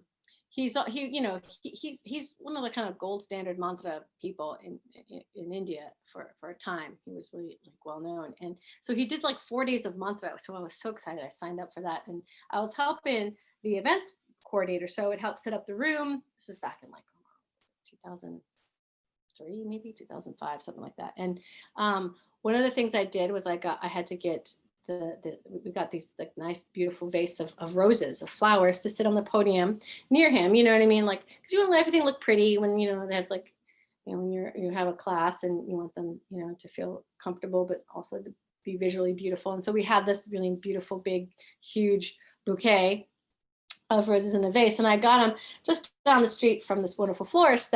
But the roses weren't fully open. They were not tight buds, but they were, you know, somewhat conservative in their opening. And so I had placed them on the podium, and we did. So that was the first day, and we did, I think we did the Gayatri. He like just jumped us into the Gayatri. I think we did some Gayatri theory, and then we chanted for at least like 2.5, 3 hours, if not more, learning the Gayatri, and then doing the response, and then sort of, you know, just chanting and chanting and chanting. And then by the end of the day, after those 4 hours or so, you know, everyone has left, and I'm putting stuff away. I look over at the vase, you know, because we were sort of in our little mantra world, you know, woohoo. And then I look at this vase, and the flowers, half of the flowers were literally full open, okay, and leaning to where he was sitting, and the other side was like upright, trying to get over, but not open yet. And I was like, whoa. And that was just after, you know what I mean, 3 or 4 hours. And then So I was like, oh, so then I just sort of turned to the vase so that the next day when he sat, like the other side got to have his vibration. And those flowers lasted all 4 days in full bloom like that. We just added water. Like they did not like, wilt or anything. They were just, and that was just like, so that I remember being like 25 and being like, whoa, or not 25. I was like almost 30 and being like, whoa, like this stuff is working. Like this works. If that creates that much of a impact on cut flowers, like yikes. But yeah, so that's, this mantra is not, it's so powerful. So I'm going to talk a little bit later about kind of these sort of the yogic stool, the three-legged stool of tapas and svadhyaya and ishvara pranidhana, and where mantra is in that. And then, so, because when we chant in asana, we're creating tapas, basically. And then when we notice how the body is reacting, or our mind, then we're creating svadhyaya, right? And then, when we meditate upon that mantra, that vibration, then that's the Ishvara Pranidhanani, right? So bhavana bhavana means feeling, right? And sometimes you call it a feeling, or sort of an intention, right? And so, when we have an intention for our practice, we want to, when we use a particular mantra, it supports that bhavana, that creation of that sort of feeling or intention. So for example, the Gayatri mantra has a particular meaning and resonates with a very illuminating sort of solar idea, but it's this idea of clarity and brilliance, right? Like this idea. And so, if we have this idea, our intention in our practice is to connect deeper to that source, to find clarity and illumination in our life, then that mantra will support that bhavana. Does that make sense? The Maha Mrityunjaya, which is the great death-defying mantra, is one that's used in Ayurveda as well, but in yoga as a healing mantra. So, if you are wanting to, find resolution or healing in some way, that's a mantra that would support that intention. So that's what we're talking about. It supports the creation of the bhavana, is that, the mantra will help support or bolster your intention, because the meaning itself is in alignment with your intention. Did that help, Ginny? Let's see here. Good. So strategies for using sound. So chanting at the beginning of the class. So this, you have many options, of course, on how to use mantra. And so one of them is like at the beginning of class. So, when we chant, then usually it's Om, right? You know what I mean? People a lot of times chant Om at the beginning of class. And it quickly brings that class together. Why? Because we are joining our voices together, right? So we're all vibrating, and you'll find that, like, for the most part, I've only had a couple of experiences where the person's Om is so dissonant that no one could figure out, like, everybody else's voices kind of went off a little bit, because it was like, usually most of the time, kind of like the way singing bowls happen, we end up vibrating and everybody sort of like is harmonious when they Om. I've only had one experience with one particular person a couple times, and it makes a lot of sense actually why. But their Om was always very dissonant and never harmonized with anybody else. It was so bizarre. But for the most part, it will help bring a class together with its resonance. And then the meaning of the chant, depending on if we're doing a particular mantra, you might chant it, not necessarily have them chant it, but you might have them listen to the chant and tell them about the meaning, and that will help set the context for the class. And then, when we're doing it, in the asana, of course, it's going to accelerate the fashion. So, and while you're doing it throughout the practice, so this sort of like leads to this one. it helps bring that intention and the attention of the students back to what you're teaching.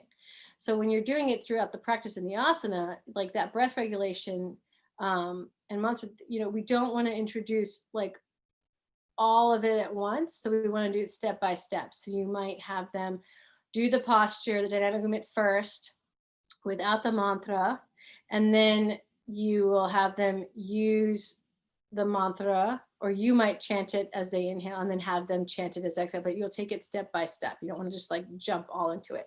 And so it might be like, I would chant. So how I would introduce it, it would be like, I chant while your exhale. You don't have to chant.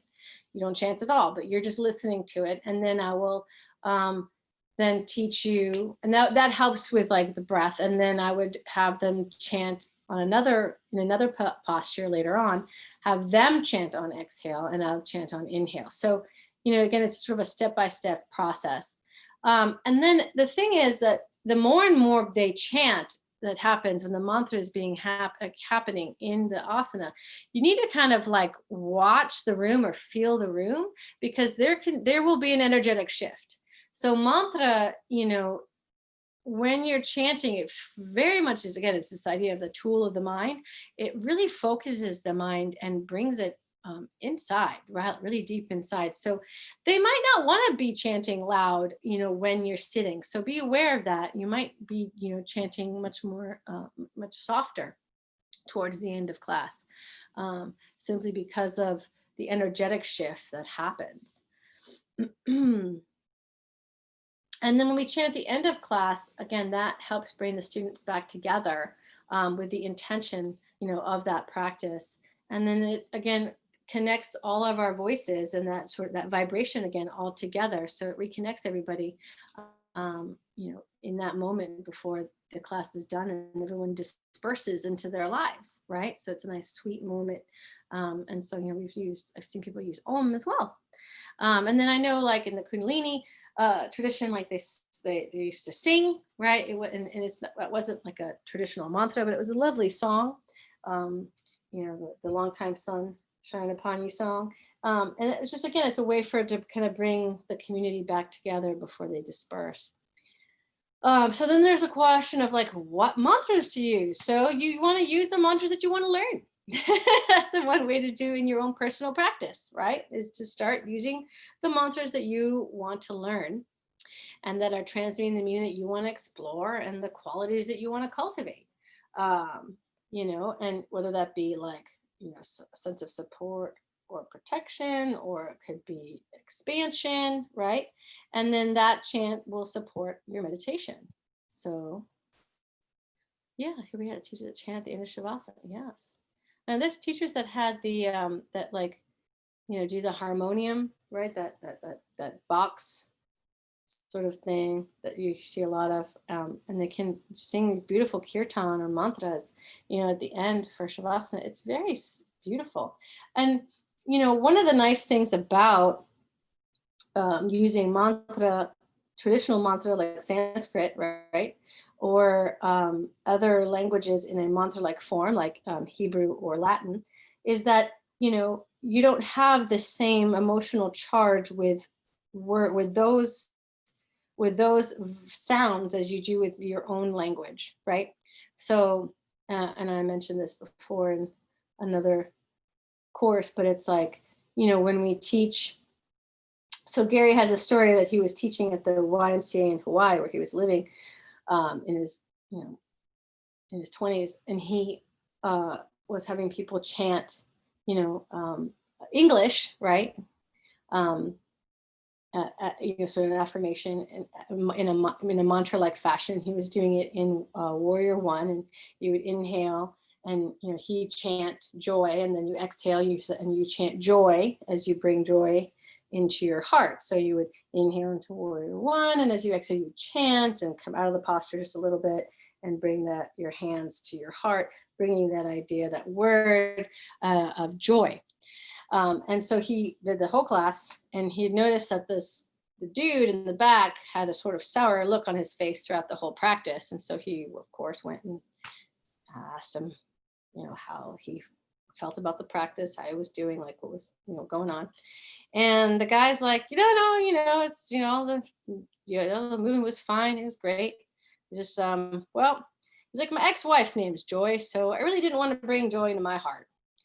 So again, like that is a definite emotional response to the word joy. You think, how does anybody have a feeling of why would not anybody like joy? Well, apparently if you went through a massive divorce and paid a lot of money to a lawyer, you might not like that word very much.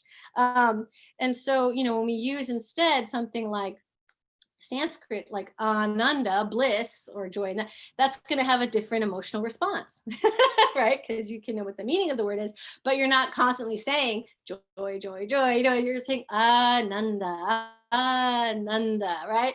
And that would have been better. So, when it comes to our own native language, we tend to have relationships with those particular words. You know what I mean? Our own emotional stuff with those words. So it's nice to take out that by using a different language. Now, the other thing though, is some people have a lot of fear about, chanting a language that they don't know and they don't understand, and that's totally valid as well. So again, it just depends on who your audience is and what they are comfortable doing. But yes, okay. Harmonium here. Yeah, yay.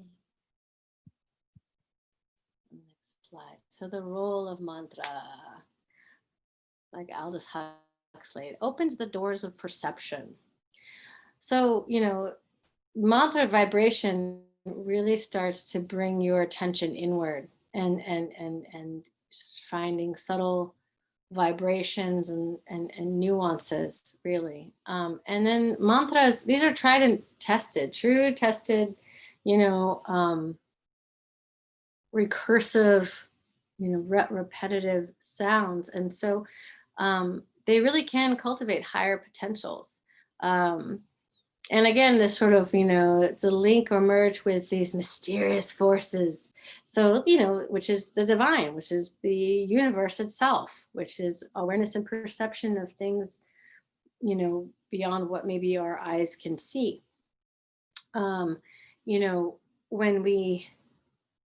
So like it's through the mantras, right, that and learn and receiving it, the rishis, developed that concept. They talked about the concept of Maya, right? And most people, when you think of Maya, the meaning of Maya means illusion, right? And actually, technically, Maya, I believe, let me try to remember, Maya actually means like reality, right? Like this. But in a lot of the Buddhist ways, we think of this as an illusion, right? It's like, and so Maya, in the Indian mind, if we think about it, it's this idea that it's reality, but it's the idea of the illusion portion is it's not that this is not real. It's very much real, but that we don't necessarily see everything that's going on. So that's the illusion, right? Because there's a lot more. There's like they say it's 3/4 of the stuff that's going on you're not aware of. You're only aware of the first quarter. So think about that, like when you're thinking, kind of remember the Titanic and that iceberg, right? There was a lot more of the iceberg underneath the water, right? That's the idea of like, Maya, where the perception is we're only seeing this first quarter, but the reality is there's a whole 3/4 more.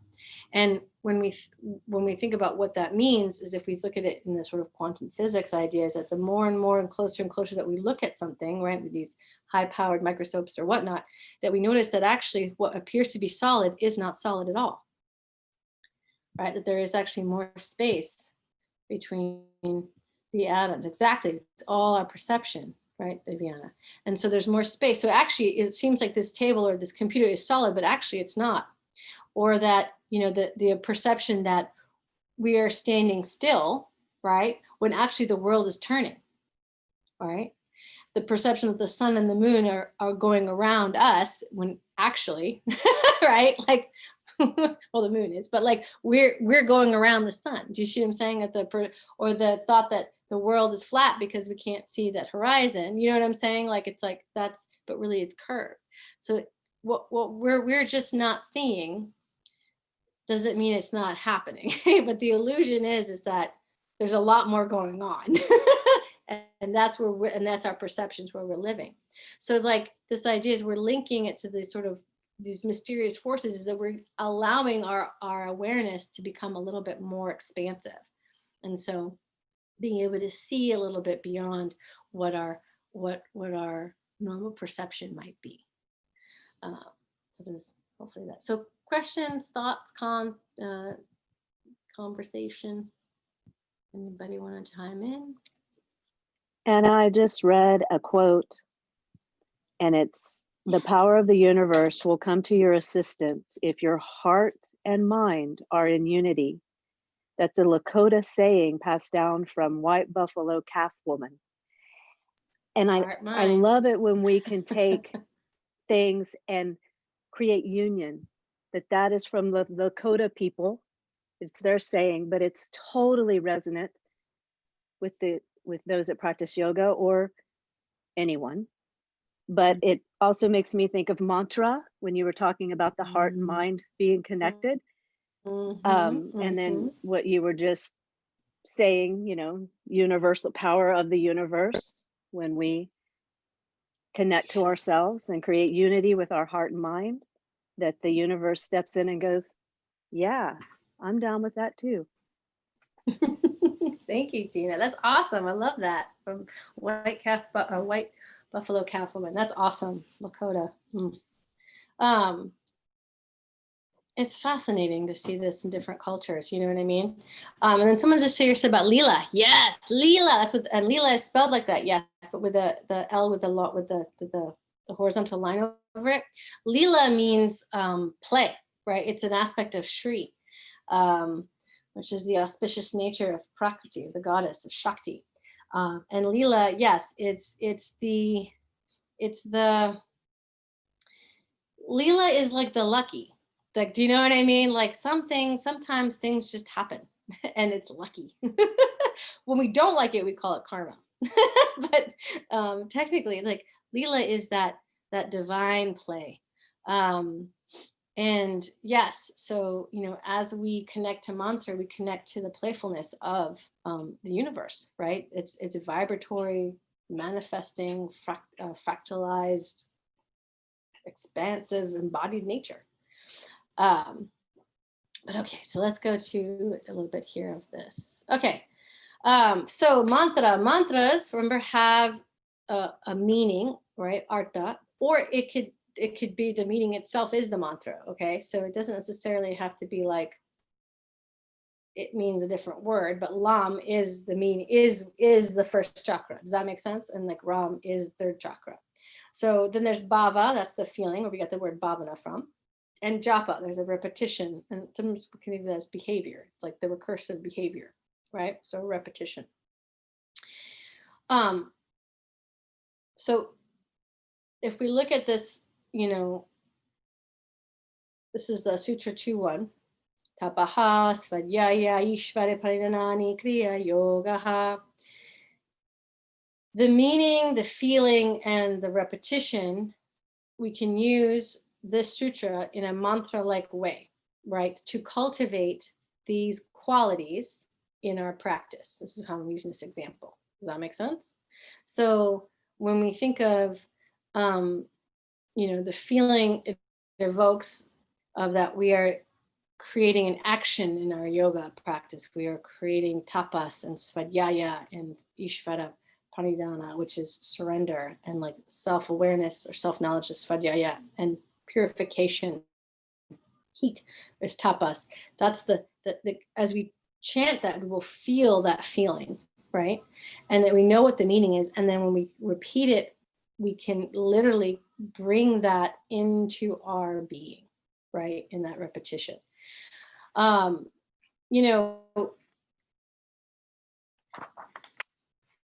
When we chant in asana, we create tapas, all right? And when we understand and start to, feel the effect of that in our body, that becomes the svadhyaya, right? So svadhyaya is translated a lot as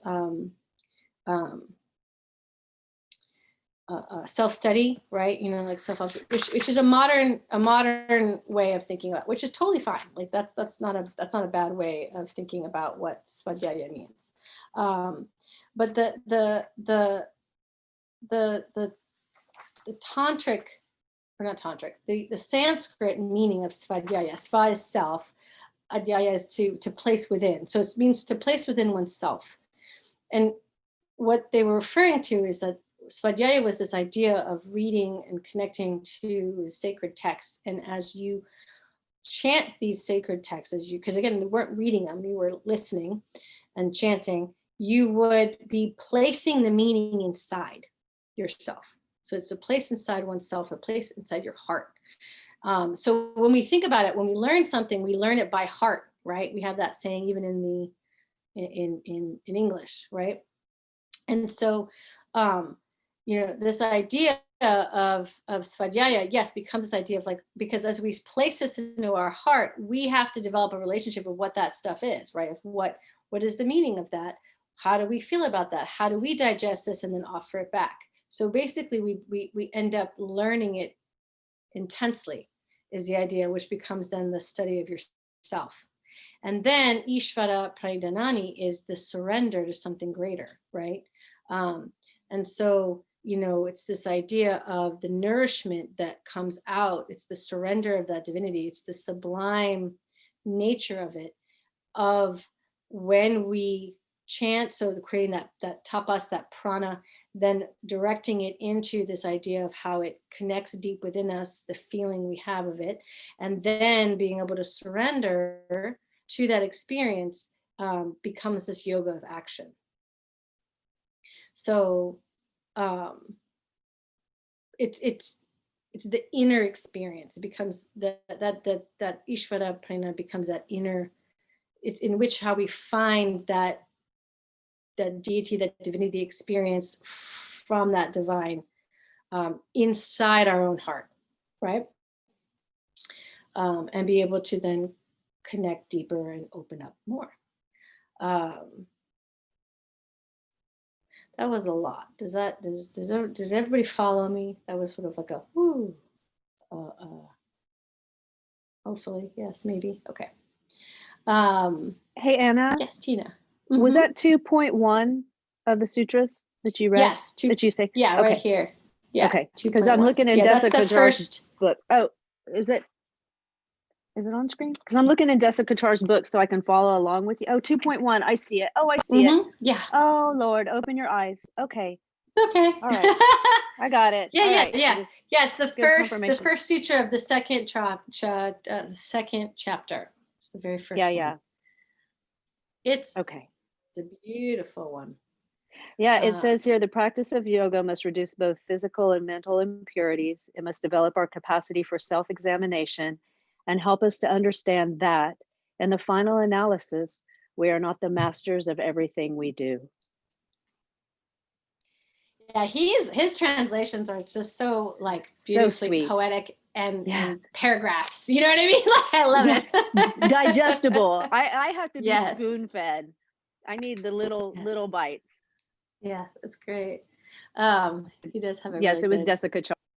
Yeah, Desa Katar's it's Desa Katar's Heart of Yoga, and he learned all this from his father. But yes, it's fascinating. He's got a good, like his translations are very good and sweet. I also like Mukunda Styles' translation too. They're very poetic as well. Some of the other ones can be very, very short, terse, and academic, which is totally useful and fine, of course. But sometimes it's nice to have stuff that's a little bit more, has more flourishes, shall we say, to sort of integrate and connect deeper in different ways. Language is fascinating in that way. They say like, so for example, they say the greatest mathematicians, their peaks are usually between the ages of what, like 19 and 25 or something, or 24, right? The great mathematicians, the great, like, they made their best work. But the great linguists, it's always when they're older, like in their 50s or 60s. And what fascinates me is because language is about relationship and about connection. And so the more and more you're able to the more life experience you have, the better you understand other languages, which I find very fascinating. Whereas math is something completely different. You want to think outside the box if you're going to create new math things. All right, so that was just a tangent. All right. Oh, call and response. So traditionally, okay, we would be doing call and response.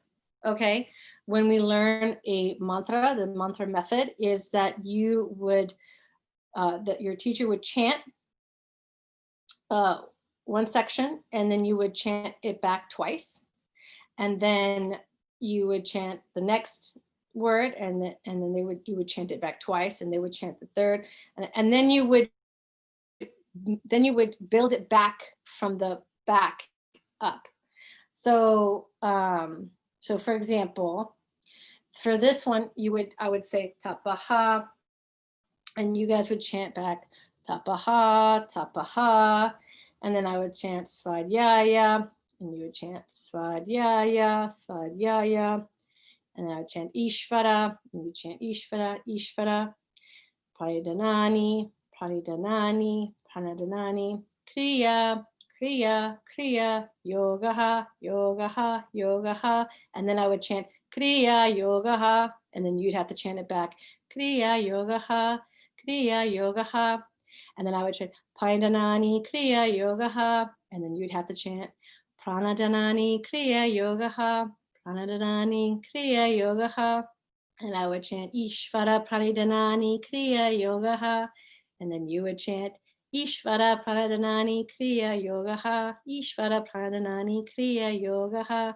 Svadhyaya Ishvara Pranidhanani Kriya Yogaha, and then you would chant twice Svadhyaya Ishvara Pranidhanani Kriya Yogaha, Svadhyaya Ishvara Pranidhanani Kriya Yogaha, and then finally Tapaha Svadhyaya Ishvara Pranidhanani Kriya Yogaha, and then you would chant that twice. So you see how we separated it one by one, and then you start to add back.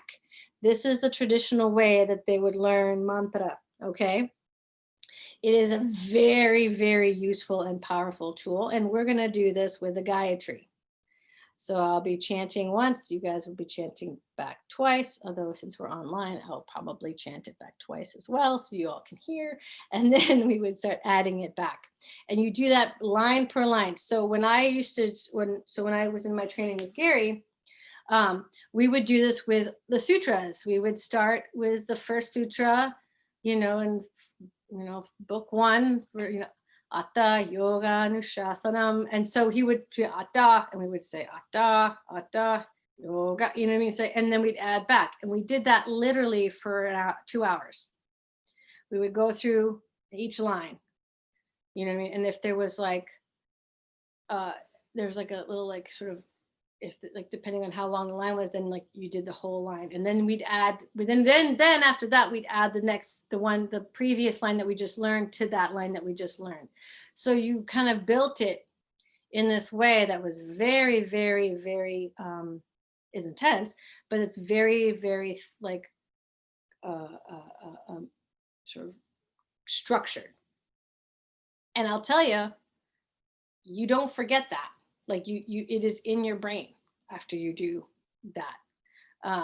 So we will, traditionally you also wouldn't be looking at the words, but luckily we get to do that.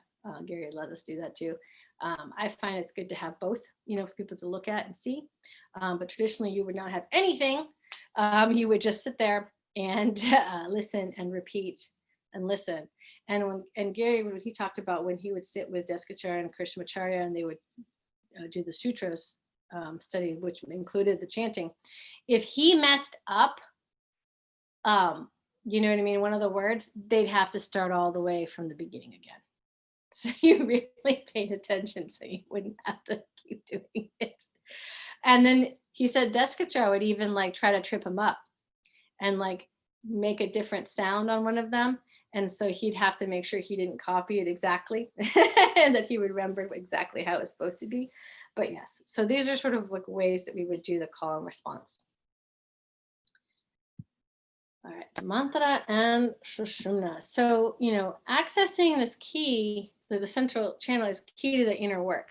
So, when you find that connection, you know what I mean? We can do it when we do like subtle bodies, that Bhuta Shuddhi.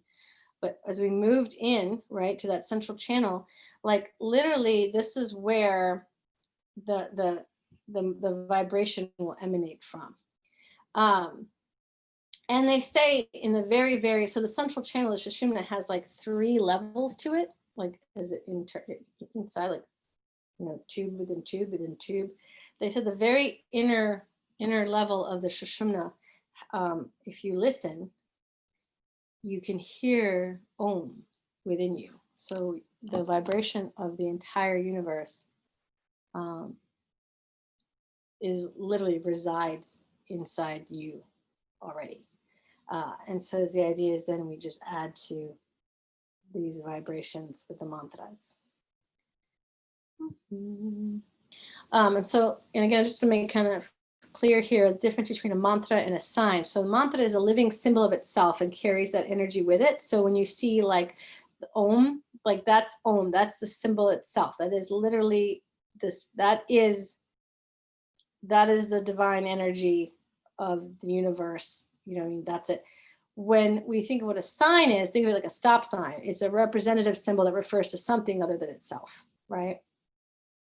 So mantras are literally like, especially when you start looking at yantras and then looking at some of the Devanagari, like some of these symbols are the vibration, it's representation of the vibration itself.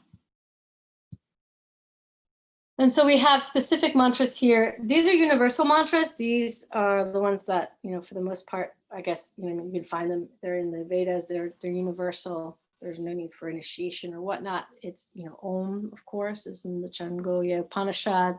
The Gayatri, otherwise known as the Savriti mantra, that's in the Rig Veda. The Maha Mrityunjaya mantra is also in the Veda. That's the great death-defying one. The Sahana mantra, okay, is in this particular Upanishad. And then there's the Ganapati Prakarta, that's another fun one. And that's in the Taittiriya Samhita. We're only going to cover the Gayatri today. You know, maybe one of these days we'll do some more stuff with mantra. But, you know, we'll do this since this is the sort of most popular and more well-known of all of them, other than Om. It's so popular, the Gayatri. So Gayatri is an interesting idea because Gayatri is a couple different things. Gayatri means the meter, okay, of the actual meter of that particular mantra. And then it also is, it's also its own specific thing, as in it's about the sun, Savitri, but then it also is a vessel in that you can place other deities into that same meter. So into that Gayatri. Gayatri is simply the meter of what it is. And it's also a goddess because Gayatri is also a cowherd goddess. So it's a couple different things. But so there are Gayatris for all the different gods. Okay, there are Shiva Gayatris and Krishna Gayatris and Vishnu Gayatris and Narayan Gayatris. You know what I mean? Like there's goddess Gayatris of Kali, Durga. You know what I mean? Like they all have their own Gayatri, and because Gayatri technically also is just the meter, the way you chant it. But the most famous, of course, is the one that's in the Rig Veda. It's the original one, and that's when someone says the Gayatri, kind of like, you know, Cher or Madonna, right? Like it's like it has that sort of resonance. We're usually talking about the Savitri Gayatri. And it is so pervasive, so prevalent that even it was literally on people's televisions every week for, I think it was 6 seasons or 5 seasons, something like that. It was sung kirtan style at the beginning of the sci-fi series Battlestar Galactica, the one that was not the original one, but the revamped one.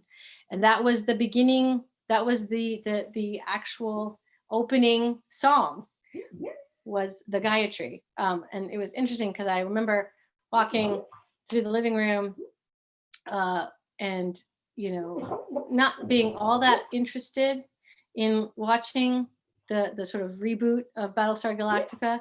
And then, you know, but my he's now my ex-husband, but my husband at the time had put it on, because he wanted to see it. And I remember walking by the living room and hearing the Gayatri sung, and I was like, what is that? And it was like, oh, and then I just remember I walked done and I sat down and I ended up watching the show because the Gayatri called. But it was interesting. It's a beautiful rendition of it. So if you guys check it out on YouTube, feel free. But it is that prevalent. So let's look at, so this is a kind of little version that I've done, or that was in one of my manuals from a while back. And what I like about this is this actually is, so the Gayatri technically is this middle portion right here. Even without the Om, technically it's the Tat Savitur Vareniyam. So like it's this is technically the Gayatri mantra, but again, there's usually, when you're chanting the full version, there's a whole opening, okay? And then there's a closing. So you would do the opening once, you would chant your mantra however many times. This is the full, the Gayatri itself, you would chant that, whatever it is, like 108 times. And after the last one, you would chant the closing once. And that would be typically how, you would do, if you're doing full Gayatri. There's also other variations of that. So I will definitely, we'll go through that after the break. Because, so I think it's the Taittiriya Arankya, they're like the wilderness books. So these are sort of the accompaniments in the Upanishads. They have ways that you can like use the mantra. And so what we do is, what you normally see is people use just these first three, right? And they put it here above this. And then and the buhu becomes bur and buvaha stays, so buva instead of the ha part. And then the suvaha becomes suva. This is interesting, guys, because there is like debate in a lot of yoga communities on, is it svaha or is it suvaha, right? And so as far as I know, it's a difference between North India and South India. Svaha or sva, S-V-A-H with a dot, which would make it svaha, is North Indian. Suvaha tends to be more prevalent in the South. Svaha is into the fire, right? Suvaha has a different meaning altogether. And I break it down here. I'll show you.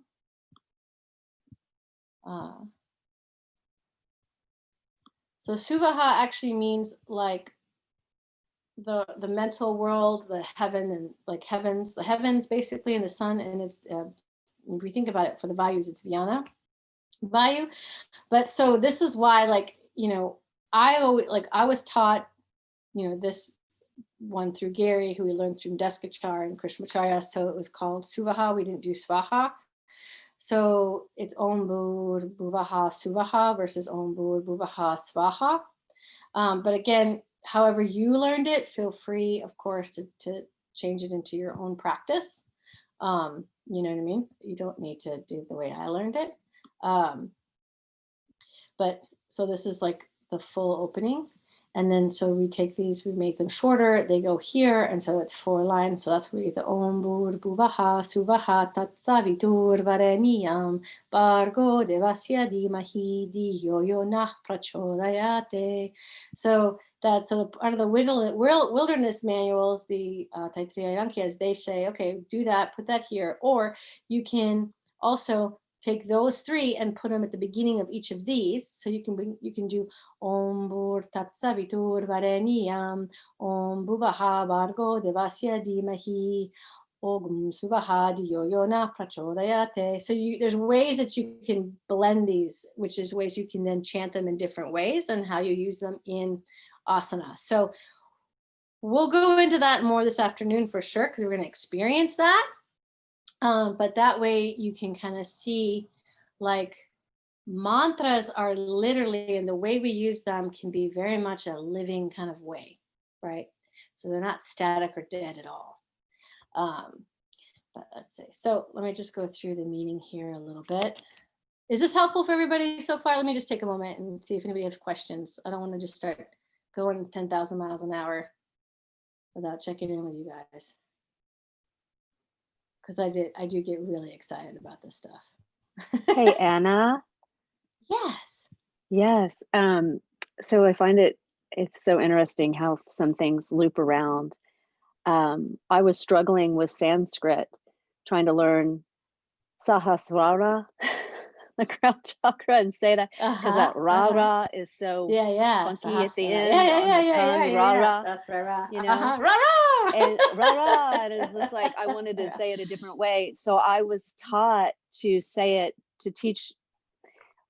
My teacher said, do this. And she basically taught the technique that you just shared with learning a mantra. She had me say it backwards to front and just add on and add on. And so and it was oh my gosh, what a lifesaver, because if anyone's out there struggling just to learn the Sanskrit for asana, like some of those Sanskrit words go on and on and on and on. You're like, oh, good Lord. Use this technique that Anna just shared on how to learn mantras on your Sanskrit. And it is so, and like Anna said, once you do it that way, it flips the brain. And like Saraswara is in my brain now. I don't, and before I was real nervous about even saying it. And but then I did that technique and now it's just like, oh, I accept that download. It kind of tricks the brain, right? It like literally it tricks the brain. It's really cool. Awesome, It's Tina. so I'm cool. So excited. Thank and you. I don't know why I never thought about it to apply it to mantra, right? I just thought to apply it. Now when you said that, I'm like, oh my gosh, that's probably where she learned it from. When I was in Tamil Nadu, we were on a pilgrimage and visiting all these different temples. There was I'm trying to remember which temple it was, but there was like a whole group of young boys. So between the ages of, I would say 7 and like kind of gawky teenaging. So probably like 15, 16, all sitting, right, cross-legged, whether that be Siddhasana or Padmasana. And they had these little books they had to put down, and then they would sit there, and the guy is in front doing this exact same technique. He was chanting, and they'd have to say it back twice, and then they did, and it was just this, and I was like, whoa, there it is, that's them all learning, you know what I mean? I'm sure it was probably Vedas or something, maybe Upanishads, but they were learning this text, and they were having to do that exact same thing. And it was just I was like, oh yeah, this is how they learn, this is what we do, like this is the best way to do it. They did not look happy though, I'll let you know that. The kids did not, but what child does? Like they're like, repeat.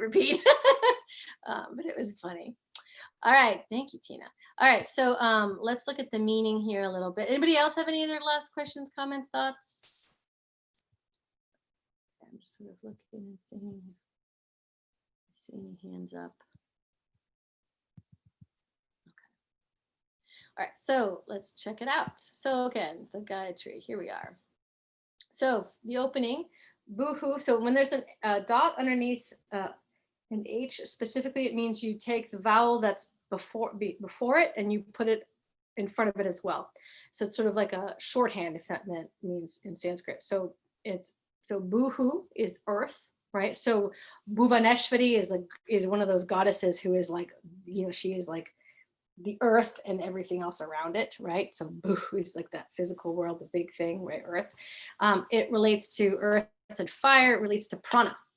Okay, and so then Bhuvaha is the astral world, the world of becoming, right? So space and air. This is apana, because we descend down into this, the world as it becomes, it descends down. And then Suvaha, instead of Svaha, Suvaha is the mental, or the work of thinking. So we're looking at heaven and the sun, and Yana, right, that pervasiveness. And then Mahaha is the causal, the world of emotions. This is, again, sun and moon, when we're thinking of it as the sun and the moon as, like, we talk about Hatha, right, as in the idea of mental and soul. So are embodied in so our mind is the moon and the sun is the soul, right? So it's because it's constant. And then this is also the Mahaha is also referencing also the Maha Vyartris. These are the great utterances that happen in the Vedas. And then Janaha is the world of creative generation. It's your tribe, it's your people, okay? And then Tapaha is the world of intuition and purification. And Satyam is the world of absolute truth. So the opening literally is like we're calling forth the different worlds, okay, before we start the mantra. So that's what we're saying. We're like, hey, you know what I mean? Like we're calling forth the earth, heavens and earth, which is why when we do the shortened version, we just sort of take these three, because that kind of basically means all of this is within there as well, right? We're looking like the heavens, like the earth, heavens and beyond, right? Is literally all, it kind of gets all of that inside as well. But I think it's kind of nice when we have the opening where we're like, hey, and all the peeps and our tapas, and truth. And then we have the body, the meat, the actual mantra itself, right? The Gayatri. So Om, the totality of the universe, of course. But then Tat means that, which is referring to, Savitri, which is the sun. Savitur is Savitri, which is the spiritual sun, right? The all-pervading consciousness, the light, right? So when we look at light, the sun as a symbol is that sort of all-pervading consciousness that nourishes the world. Varenyam is the most excellent. It's venerable, right? It's the worthy of being sought. Bhargo means radiance, effulgence, and splendor. Devasya is the divine or of the deity, right? Dimahi is we meditate upon or reflect upon or be devoted to. Diyo is the sort of prayer or intuition. Yo is he or who, like the one who does this. Na is ours, of us.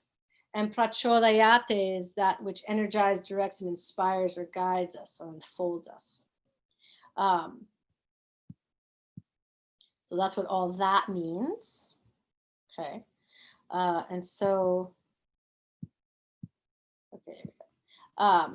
So some of the translations for, like what all this stuff, all of this is, all this means, right? People kind of put it together in beautiful ways. Nishkala Joy Devi says, like her translation is one of my favorites. She's like, embracing earth, heaven, and beyond, right? That's the Om Bu Hu Bu Bhuvaha Suvaha. The sacred source is revealed. Evoking the resplendent flame, the all-pervading light venerates us all, is her beautiful translation of what Gayatri is. Another one, I can't remember who is this one from, is we meditate upon the divine light of the resplendent sun of spiritual consciousness, which stimulates our power of spiritual perception.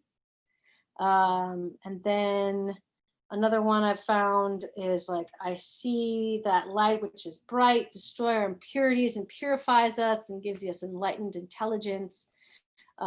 You know what I mean? Let good thoughts from us enter to guide us in the right direction. So there's like all sorts of ways that we can translate this in our English language.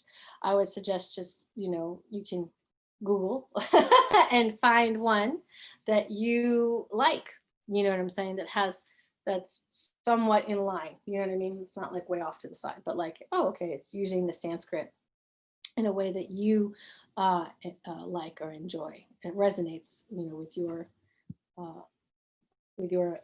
mental and emotional body. And then there's the closing. So this is this part right here.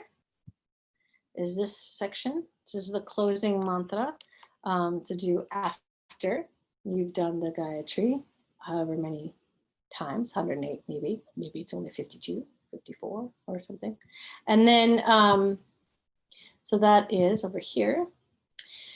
So Apo is water. It's another word for water. Joyti is light. So Om Apo Joyti. Rasomritam. So Rasomritam. So if you look here, these technically should be, there should be like a little quote, like a little tiny quote, little tiny, what do you call it? Why can't I think of the word? But because you've made them conjunct, right? So rasa and amritam. So amritam is divine elixir. Rasa is like the essence of, or like the flavor of, like the essence. And so it's like they get connected. So it becomes rasomritam. And then Brahma is, again, the absolute, the divine, right? And then once again, buhu becomes bur, buvaha. So, and then we just drop the H off of that and connect it to the suva. So it goes bur, buva, suva, rom, and rom is to salute. So that means literally this ending chant says, you are the light born from water. You are the very taste, right? The essence or taste is set, your savor, right? Flavor. You are the very taste of the divine elixir. You are Brahma. You are earth, astral, and the heavens. You are Om. So I think that's really kind of cool that it says you are the light born from water. Because if you think about birth and you think about, babies being like pregnant, like they are literally in the amniotic fluid. We're water. So we are the light that is born from water. We are the very essence, the very taste of the divine elixir. And we are Brahma. We are the divine. So I think it's really kind of cool. Kind of neat how it connects very to the essence of our nature, right? So yeah, so that's the sort of the end quote. Are you guys interested in learning this? Yes, no, maybe so. Are we ready? Everyone's like, baby. Yes, yay, okay. Yes. All right. Yes. So yes, yes. All right. So I think we have half an hour before break. Yes. Okay. So we have half an hour before break. So what I'm going to do is what we're going to do is we're just going to start. Let's start. All right. Let's start just with the body. We'll start with the.